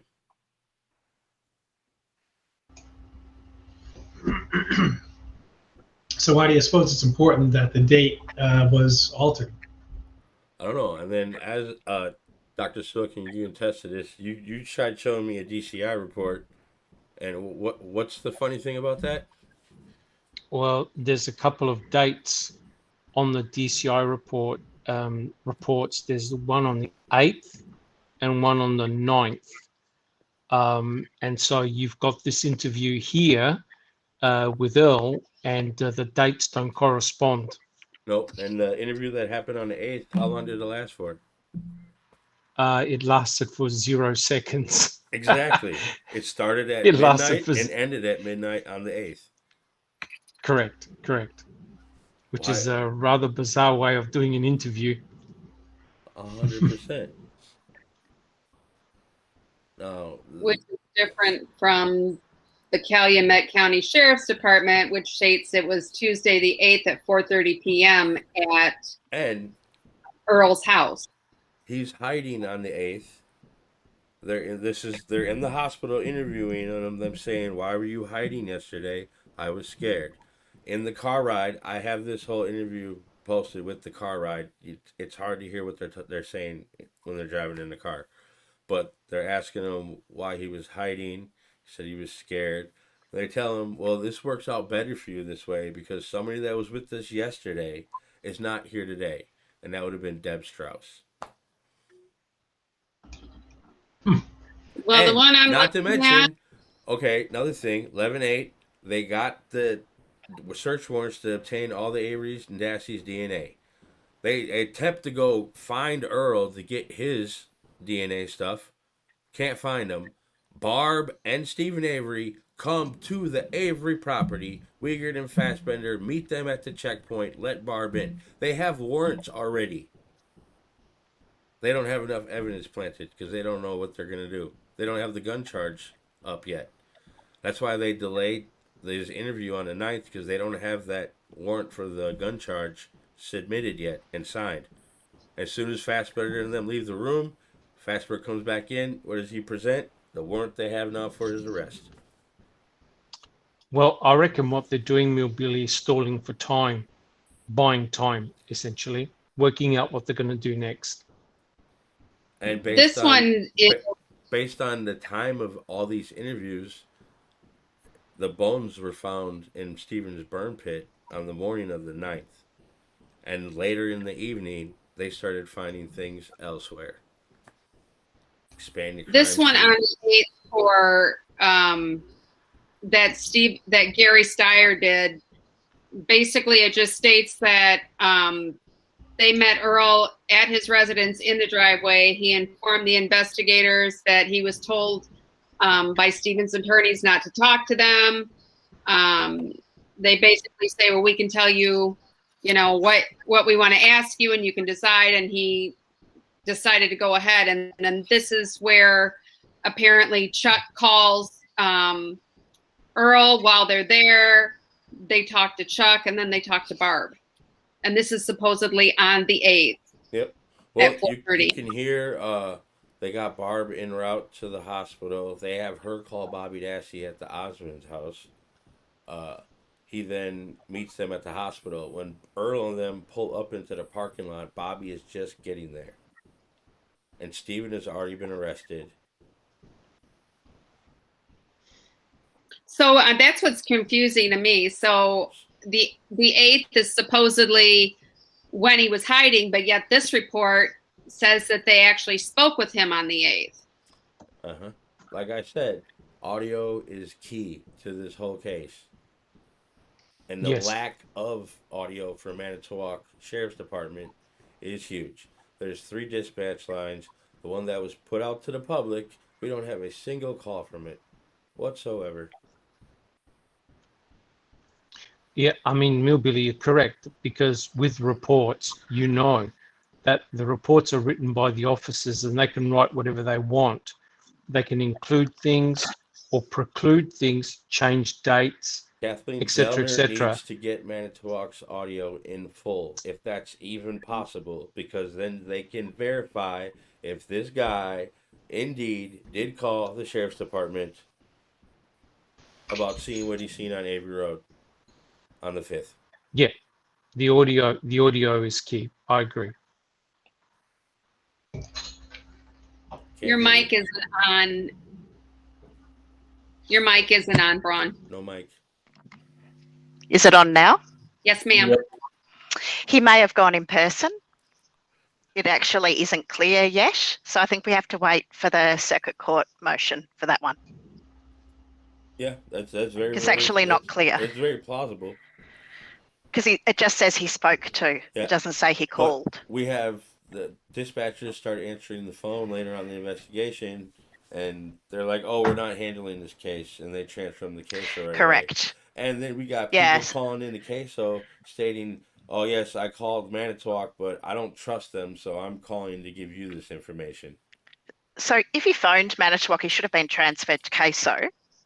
But yeah, and there should be a record anyway. But if he walked in, who knows? I just wanted to ask if anyone has knowledge of how, if an error is, okay, first question. On the 8th, there's a 00 entry. Where does the 00 call, where is that information? Where's that information come from? The DCI report. That the call is at 00? The interview that took place on the 8th started at midnight and ended at midnight on the same day. Okay. Yes. It didn't So happen. what I'd like to know is if an error is made in entry with something like a date or a time. Yeah, but the thing is, though, that they note the time that the interview took place, but the date it was entered into their system is like the 17th. Yeah. So what I'm saying is in the small box, what I'd like to know is if there's an error, what happens? Because sometimes in some systems, when it picks up an error, what it will do is simply write 0000. Yeah. So rather than that may well be an error message, well, opposed to midnight. Did you see what I'm saying? Yeah, but where does queso Yeah. get their information in when they're entering their summary report? Yes, and so this is what I'm saying is clearly we've got a mismatch, and I think that's why you've got the 0000. I think it's because of all the mismatches. Why did Calumet have 2 incident numbers for the Halbach investigation? Yeah, exactly. But I think to me it makes sense that I think we worked out right at the start that the interview was the day after, didn't we? Yeah, the 9th. Because of what they were referring to. And I would propose that what happened is when they entered it, what has happened is someone's entered one date, someone else has entered another date, and the system couldn't handle it, and it's come up with an error code. That would be my best understanding of what's happened. And that's why you've got a 00. My question, wouldn't that be contradictory because one report is done at the DCI office and one is being done at queso or Calumet? But I would think that they're pulling information from, I would think that they've got some sort of ability to pull information from one to the other. There's sometimes in queso they reference that you look at the original report, but majority of the time we can't even see that. Yeah. Yeah. They'd have to have a shared system. I mean behind the scenes, not that we can access, but a shared platform that they can access, and it's probably at that level that the error has occurred. That's what I mean, because they wouldn't be manually typing in everything. Some of it would be done quite automatically, I imagine. They're also collecting evidence on one day, taking it home with them, and submitting it the next day. That's not protocol. They should have went right to the station, submitted the evidence in the evidence storage, and wrote a report. And then punched out there are and went lots home. of like there Colborne. are lots of errors, but it's just a but this one go ahead. Doesn't make sense, but it does make sense if it's an error code or something. To me, plausible, but what says in queso, what they say happened didn't. Because the interview I think on the 11th, I think it's thrown the system. Everything that they state happened on the 11th in queso happened on the 9th. Correct. And there's no mention of an interview on queso on the 9th. Just that they took him into custody, took him to the hospital, got prints and DNA, and sent him on his way. Remember, it didn't make sense until we heard the interview, and then we went, "Oh, that's right. That makes sense now." Mm-hmm. That's why I've been going back over Queso and listening to the audio, and when something doesn't add up, I'll make a video. I remember as soon as we heard this audio, all of a sudden the dates and the sequences and him hiding under the laundry and then having a chat and then the DNA, it all kind of fit because it wasn't on the same day. Mm-hmm. Yeah. I like the Freudian slip, you might say, with, "Oh, well, we've been digging into you and your family for weeks." Well, we need to hear, I would like to hear all the interviews. Fabian, Bobby Ashley, Mike Osmondson.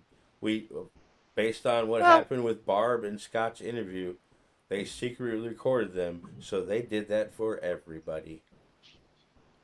And if we don't have it, it's probably with the voicemail that Jacobs took to his grave, along with the missing man audio. Can I just go back to that? If they've been digging into the family for weeks. Exactly. Why did he say that? Weeks.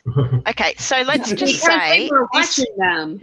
So this interview happened on what Ninth. date do we think it happened? On the 9th. The 9th. Now, just say, so we'll pull it back to the 31st. So say 9 or 10 days. That's not weeks. No. Not even close. So you'd have to say that there is a reason that law enforcement have been looking into this family, and I mean, we were typing a bit behind the scenes during the video. And by the way, everyone, I can't see the chat or the YouTube. So just to let you know. Right. And we were saying that it was like throughout this interview, if you could track the whole trajectory of the interview, it was like they were trying to work out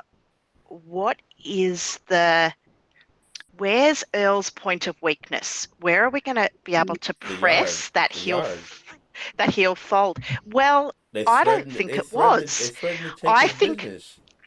Well, see, I think that's what they thought it was, but then once they started talking about Steven and Earl's relationship, then they started to really see it, because then it got on to Marie. Yeah. But then he claims that and all of a sudden, I think it was Jeff who went, "Oh, his voice just went up 3 octaves." That's right. No. And all of a sudden you saw that the intense anxiety. And of course there you had Earl, "Oh no, I'd never threaten Steven. Oh no, I'd never answer him back." And you started to see the dynamic there. And then you find out he ran him off the road, which is exactly what Steven did way back in 85. Mm-hmm. That's what you do when you get ticked off at somebody. You run them off the road. That's right. That's the Avery way. Yep, because they're good with cars. They know how to control their cars. I had typed back in the thing too, where they're talking about, okay, who took the pictures? Bobby. Okay, I was being polite, of course. A picture, a picture can say so many things. Right. Like if you're picking something up in emotion, and maybe he tossed her on the bed or threw her on the couch. But right. Oh yeah, my point was, but hang on. Yeah. My point was, did they ask Bobby about the pictures? Oh, wait, we don't know anything that they asked Bobby because they won't release it to us. Mm-hmm. That's right. And also, was Bobby asked to take those pictures? Oh, that's interesting. So Earl asks Bobby to help him. Right. So now we've got a picture that Earl gets Bobby to help him.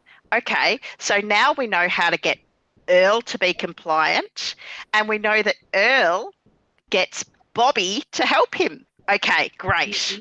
So in this interview, they've actually worked out quite a lot. You notice they say that, why would Steven be blaming your nephew? When did Steven say that? He didn't. All he said was, Bobby left before. Yeah. Yeah, but they painted that as him blaming him. Well, wasn't it that all these it officers? Was Bobby had said that he saw her walking towards the house. So Yes. they're going at Steven and saying, Steven, That's right. you said you were the last one to see him. Well, no, if he's the one who saw her and she was outside, then he's the last one. That's why we need to hear Bobby's interview, because That's right. en route to the sheriff or the hospital, when they're talking to Barb, they're telling her, one of your boys was one of the last person to see Teresa Halbach alive, besides Stephen Avery, as far as they know. Yeah. But they're also telling Brendan on the 6th that she didn't make it to her last appointment. She had one more. Yep. That was so telling. And we obviously know that Brendan had no idea about the deer except for what he heard riding up there with Chuck. So that confirms that it's the 4th. They're asking Brendan about the deer. He don't know nothing. They're asking did they cut it up? Did he butcher it up? Is it in the freezer? He don't know because he ain't been home. Yeah. Right. And he's we also repeating everything he heard from being around. What do you think the Averys are talking about after Colborne shows up on the 3rd? And now they find the Rav. That's why Brendan is just repeating what he heard Steven say. Oh, she left. I seen her turn left. She drove right past us. But and Brendan was getting a lot of his information from the news. But his uncle was on the news. End of the interview, Brendan said she left. Regardless, even though he was pressured into saying that he seen her when he actually didn't. But like I said, everything that these people testified in court, it is factual what they're saying. It just did not happen on the day they say it did. Like Fabian's testimony, that happened weeks earlier. Yeah, you mean about the when he said Chuck, she's already gone, that one? No, when he testifies that he's seen Steven's burn barrel burning and the smoke from his burn barrel. Oh, yes. When they're parked by his garage, got in his eyes. Mm-hmm. Yeah. But it's the brush that they were burning that got in his eyes when they were in the golf cart. It wasn't the burn barrel. And there's still them 2 piles of brush sitting in the field, almost closer to Cuss Road. The piles that were by Stevens, he burned them. He didn't get to burning the other ones. That's right. He burnt some, but not all. Correct. And the other thing we caught on there was the prophecy. Basically, he said, this is your last chance. If you don't tell us now, your business is going to go down the toilet. And lo and behold, what happened when they didn't get told what they wanted? The Avery's business has gone down in the toilet. Well, my plan is to start fact checking this Paperboy's statement, see what I can dig up.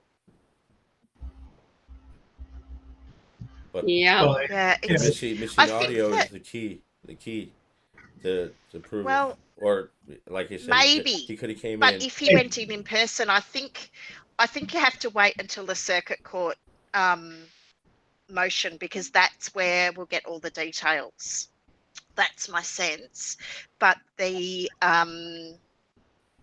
I remember when it was the bone stuff, Kathleen Zellner had a lot of details that we just did not have. Yeah. And if this is true about this Paperboy, I'm skeptical. I just don't. It doesn't make sense. By her other to be honest, motions, we know that. Because what about Siebert? How does that come into play now? Did he actually see what he saw? What about her motion about the tracks in the field? How does that come into play now? Why are they pushing the car? We've got to remember what Kathleen Zellner's role is. Her role is to get him. She's going on stipulations and stuff. Getting suspects. Is to raise reasonable doubt. Yes. Mm-hmm. Yeah, that's right. Is to make sure that he gets a fair trial, or to make sure he got a fair trial. But the other thing is that, and this is what I say all the time in another case, we've got to remember that eyewitness testimony is incredibly unreliable. Incredibly. I know. For instance, there's the burn the bitch call. That's third, fourth hand information. but that's not eyewitness. That's No, hearsay. but still though, it's damning. But Siebert eyewitness because he saw something. Yeah, but we don't have another see, thing. We don't have that call. We have the call about his daughter calling in about cars driving through the quarry, but that's after the car's already been found. That was on the 9th, the same day they find bones. The same but day. I don't think Siebert did call, did he? Do you think Sarah Foss showed up on the 9th and didn't bring Loof with her? Because she's on the property all day, but there's no dog reports for the 9th. So the missing 30 pages, that has something to do with it? How are they finding all these bones it does. without a dog? Without a dog. Does. How are they finding all these bones without a dog? No, the other dogs are there. I know, I'm just saying though, it just doesn't make any sense. What's in the missing 30 pages? Did they send the dogs to the turnaround? We obviously sent to the Twin Bridge Road. Did they send them other places? We don't have this missing Manitowoc dispatch line. Like, Manitowoc is hiding everything that we need. It's plain and simple. Why did Queso go into Manitowoc's evidence and take pictures of their evidence? Why not just take the evidence into their custody to help them with their case? Why do they use a digital generated diagram of the Avery property instead of all these fucking photos they took? Because it would destroy their case. If they show the actual photos of his bedroom, they're not going to believe something happened in there. Yeah. They tore it apart and found nothing. Not a he needs a new trial, 100%. Yeah. I'm very surprised that they've actually let it go so far, but I'm also equally surprised that it has gone so far with no consequences, because I'm not seeing any consequences, to be honest. For who? For the county? Mm-hmm. For any of these people? These people are still being elected. Well, the judge that just got elected to appellate court judge was backed by Brad Schimmel, Scott Walker, and Hartwig from the Manitowoc Sheriff's Department. And she won in high numbers in both Manitowoc and Calumet. Not to mention, Davis only had 5 people backing him. One of them was Judge Riley, but the other 4, I never heard of them. And Shelley Grogan had about 50, 60 people endorsing her. So, yeah. And Riley, when he ran for the position, he didn't have anybody going against him, so he automatically shoo in. Davis was appointed by Evers when Evers became governor, so I don't know what's going to happen. Once this is going back to the circuit court now, so whatever Shelley or Judge Suck decides to do. Yeah, I was going to say she is still there, isn't she? Yep. I would hope that she just recuses herself and sends it to another judge. But I hope it starts reading nickels. She's probably going to deny the claim, blah, blah, blah, blah. It's going to go back to the Court of Appeals. And, like, I've heard this could be another 6 to 8 months, or it could be another 18 to 24. Well, the first thing, I mean, I really hope that the Court of Appeals, firstly, sets a nice tight timeline like they did last time. Remember how they said, okay, you've got 2 weeks to put in your motion, then the state has 2 weeks to respond, and then 2 weeks to respond, and then the judge has this long to, make a decision, and then it's back to appeal. Just think where we'd be if Do you remember? They just kind of kept it moving. Just think where we'd be if COVID never happened. Yeah. Well, I remember that last point of where the state was putting in their reply, and then Zellner, that all got delayed because of COVID. And then that lady wrote the judge. Yeah. The lady from the UK. Wrote Gundrum. But she's probably going to recuse himself because he's got ties. All of them have ties. Except for Shelley Grogan now. But she's backed by the same people that were continuing the legacy of Peg, so now her son's the fucking attorney general, so. Aren't Peg and Josh called Democrats, though? They're scum either Isn't way. she all Republicans? Don't No, I hold don't- back, no, Billy. Tell us how you really feel. Yeah. And he's got to live in it. Yeah, Yeah. I am so. There's not a day I'm that not the only goes one. by that I'm not happy I left that area of the country. Yeah, and so does Justin. Yeah, I'm not the only one Justin Denny here does in, with suck skin. Right. I laugh. Sorry, Feel free. not laughing.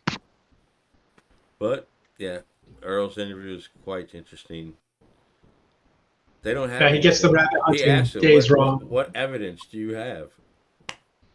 Well, we're getting that. We're working on that. Look, I mean, it was very clear they weren't going to take no for an answer. I mean, do you believe this? Oh, No. As soon as he. But do you really believe it? Yeah. Well, I don't know. you know, As soon as he starts and an talking innocent about person says, frame I don't job, know. they're framing us. They don't want to hear that. Who would do that? That would take an... Yeah. No Yeah, one right. goes to prison for no reason. I mean, gee, Except for your Right. brother, who was there until 1985. yeah, wrong. Oh, Yeah. jeez. That had to be the Never most thing happened, he said. except in this one case. Yeah, Yeah. I am but that wasn't on trying, purpose. schmying. That was an accident. Yeah, Yep. I know. Millbilly. And that wasn't them, so, you know, they Yes. can absolve themselves of responsibility, can't they? Yeah. What? Yes, doctor. Yeah, I just wanted to say that was a really hard interview to sit through. Well, Brendan's was worse. And yes, it was, but it's the same. The impression I get, it's exactly the same strategy that was used on all of them.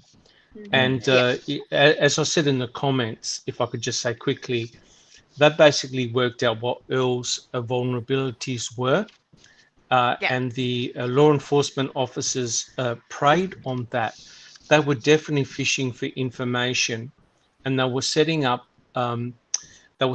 differences between the brothers, and they were trying to get information to try to pinpoint nefarious activities by Steven. It's pretty obvious that Steven is not liked by law enforcement. There's a lot of hatred there. There's a lot of tension there. What those officers were trying to do was also to bring out that tension within the family itself, because we've seen the DCI reports. And I remember there's a report where Skalinsky is talking to Chuck Avery and basically saying, come on, Chuck, you know, what's that vehicle doing there? You're the owner of the property. What do you mean you don't know what cars are on your property? That's right. Do you realize your brother's done this? He's done this.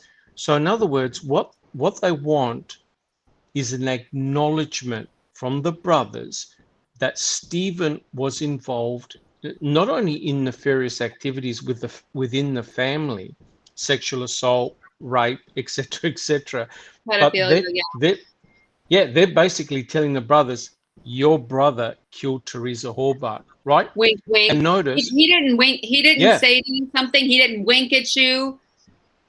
Correct. And not only that, they now are getting very personal.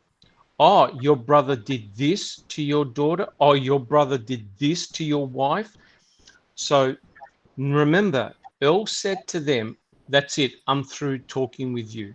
What does he do 5 minutes later? He got drawn back in, right? He got drawn back in. The other thing I think this interview showed very nicely is that Earl is, I can't think of quite the right word, not subservient. He capitulates to his wife. So they needed to use candy. They really needed to use candy.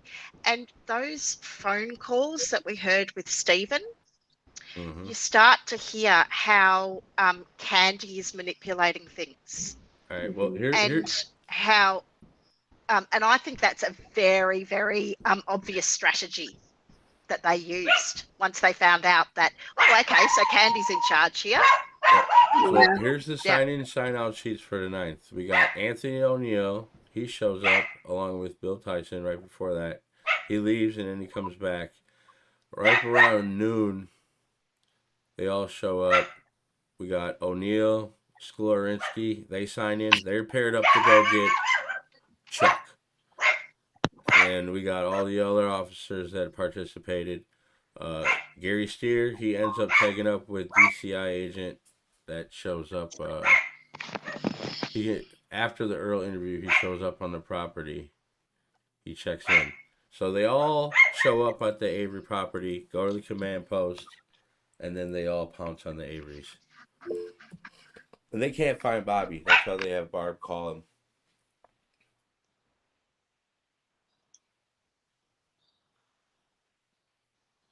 So, yeah. signing, But sign and out the other sheets comment, prove what yeah, the other, happened the day, the 9th. yes, Is yes, the interview, yes, not the 11th. yeah, but wouldn't there be a record at the hospital when Earl went in? So that would actually corroborate Yeah, when he actually yeah. went in. The documents for the hospital visits, they're all for the 9th. Right, correct. Okay. But this interview in Queso stated it happened on the 11th. Why? Yeah. Yep. But, Well, there had to be a strategic reason why they changed the date, Millbilly. Is it possibly to hide foreknowledge? Yeah. Well, 11 is still not 14. one interview I would really like to hear, if it even exists, would be Tammy Weber's. And the questions they actually asked her. Because we just see a rendition of what they say took place, which is not going to So for those who don't know who Tammy Weber is, Millbilly, maybe you should. Oh, Tammy Weber informed Stephen Avery that she had heard that a Manitowoc police officer had planted the car on the property. I wonder if KZ's even talked to her. They then interview her. Officer Schneider claims that his boys were playing with a Ouija board, and that's where they got the story from. But she tells Steven that her son was with the Schneider boys. The Schneider's father is a police officer, and they heard Twin Rivers, right? They heard from a Twin Rivers officer when they were walking the streets of Twin Rivers, and a cop told them that a cop put the car on Avery's. And Steven, well, we're going over Steven's 11-9 interview tomorrow, so we will get into that when it happens. His interview is so key. What the cops are asking him and what they say. They mention bones one single time. And then every time they reference Teresa Halbach and the dogs finding things, it's a body. Body, yes. Yeah. I was going to say, Millbilly, with the latest filing by Kathleen Zellner, Tammy Weber may still be correct. It could well have been a law enforcement officer. With, like I said, now you've got to have a look. Is there a tenuous link between Bobby Dassey and law enforcement implanting that RAV? If Sawinski can actually be corroborated, that's huge. Now, yes, I agree with Brian. It could well be mistaken identity in terms of whether he actually identified Bobby Dassey as being the guy that was shirtless. However, that wasn't so much what I meant. It was just the whole. The whole thing. Eyewitness testimony is not reliable. Yes, correct. That's why I agree. I rely on audio. Because if you can't, yeah, exactly. They said it. So in terms of an older person with a long grey beard, in terms of all sorts of things could be wrong. And this is how many years after the fact? 15 plus. So yeah. Exactly. Well, and don't forget, just lots of things. Sorry, that's what I meant. Yep. Don't forget, this is just after Halloween, so somebody had a costume on.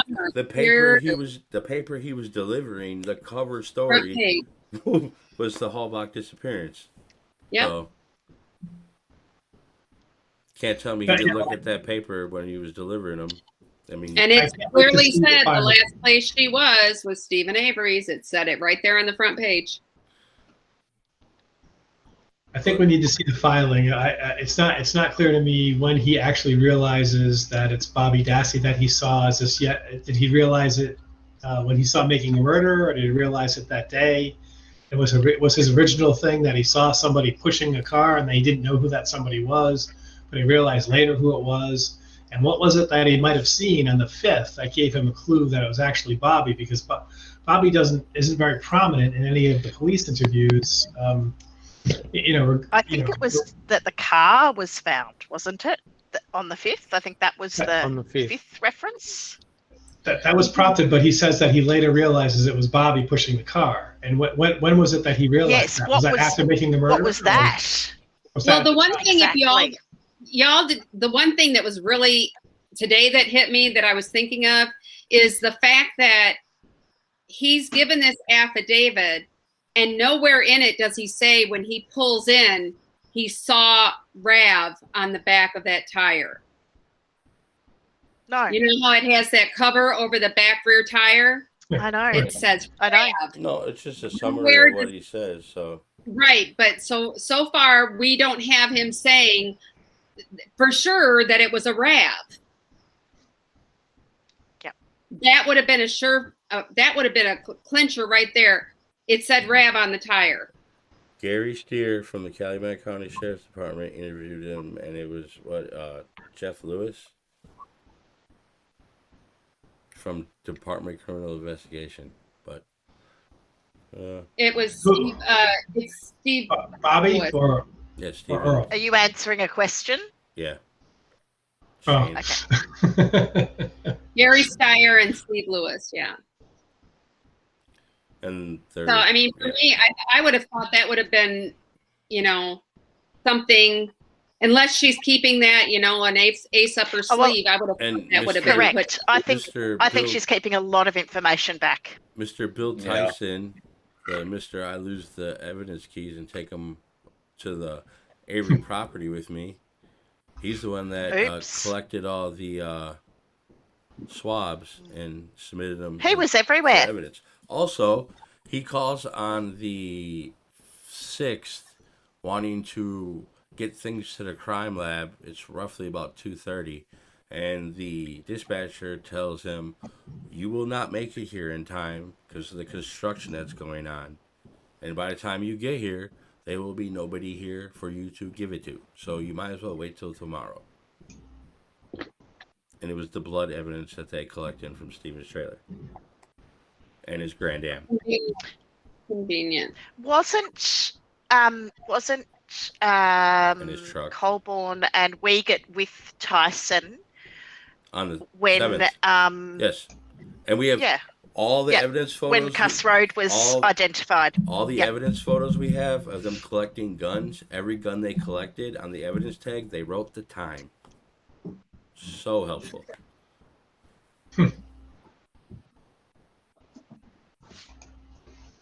For piecing things together, since Manitowoc audio is not time stamped. Oh, I see. Right. Yes, right. Gotcha. I'm saying there's something there, I'm just missing it. That's why I'm going back over things. So Millbilly, if I can ask, what do you think are the major takeaway points from Earl's interview? They didn't know nothing. That Bad Earl people didn't know do bad anything? things. That the law enforcement didn't know anything. Yes. They were just Their game plan was to they were pit fishing. family member against family member. That was their game plan. Yeah. Well, it's Yes. the key things to enter. Try to get him to say something negative about Steven. They reference, why is he blaming your nephew? And They tried to get him to basically say he was a pedophile as well. They wanted him to be a sexual it's deviant. funny though because they try to ask that. Oh, did Steven ever come after your wife?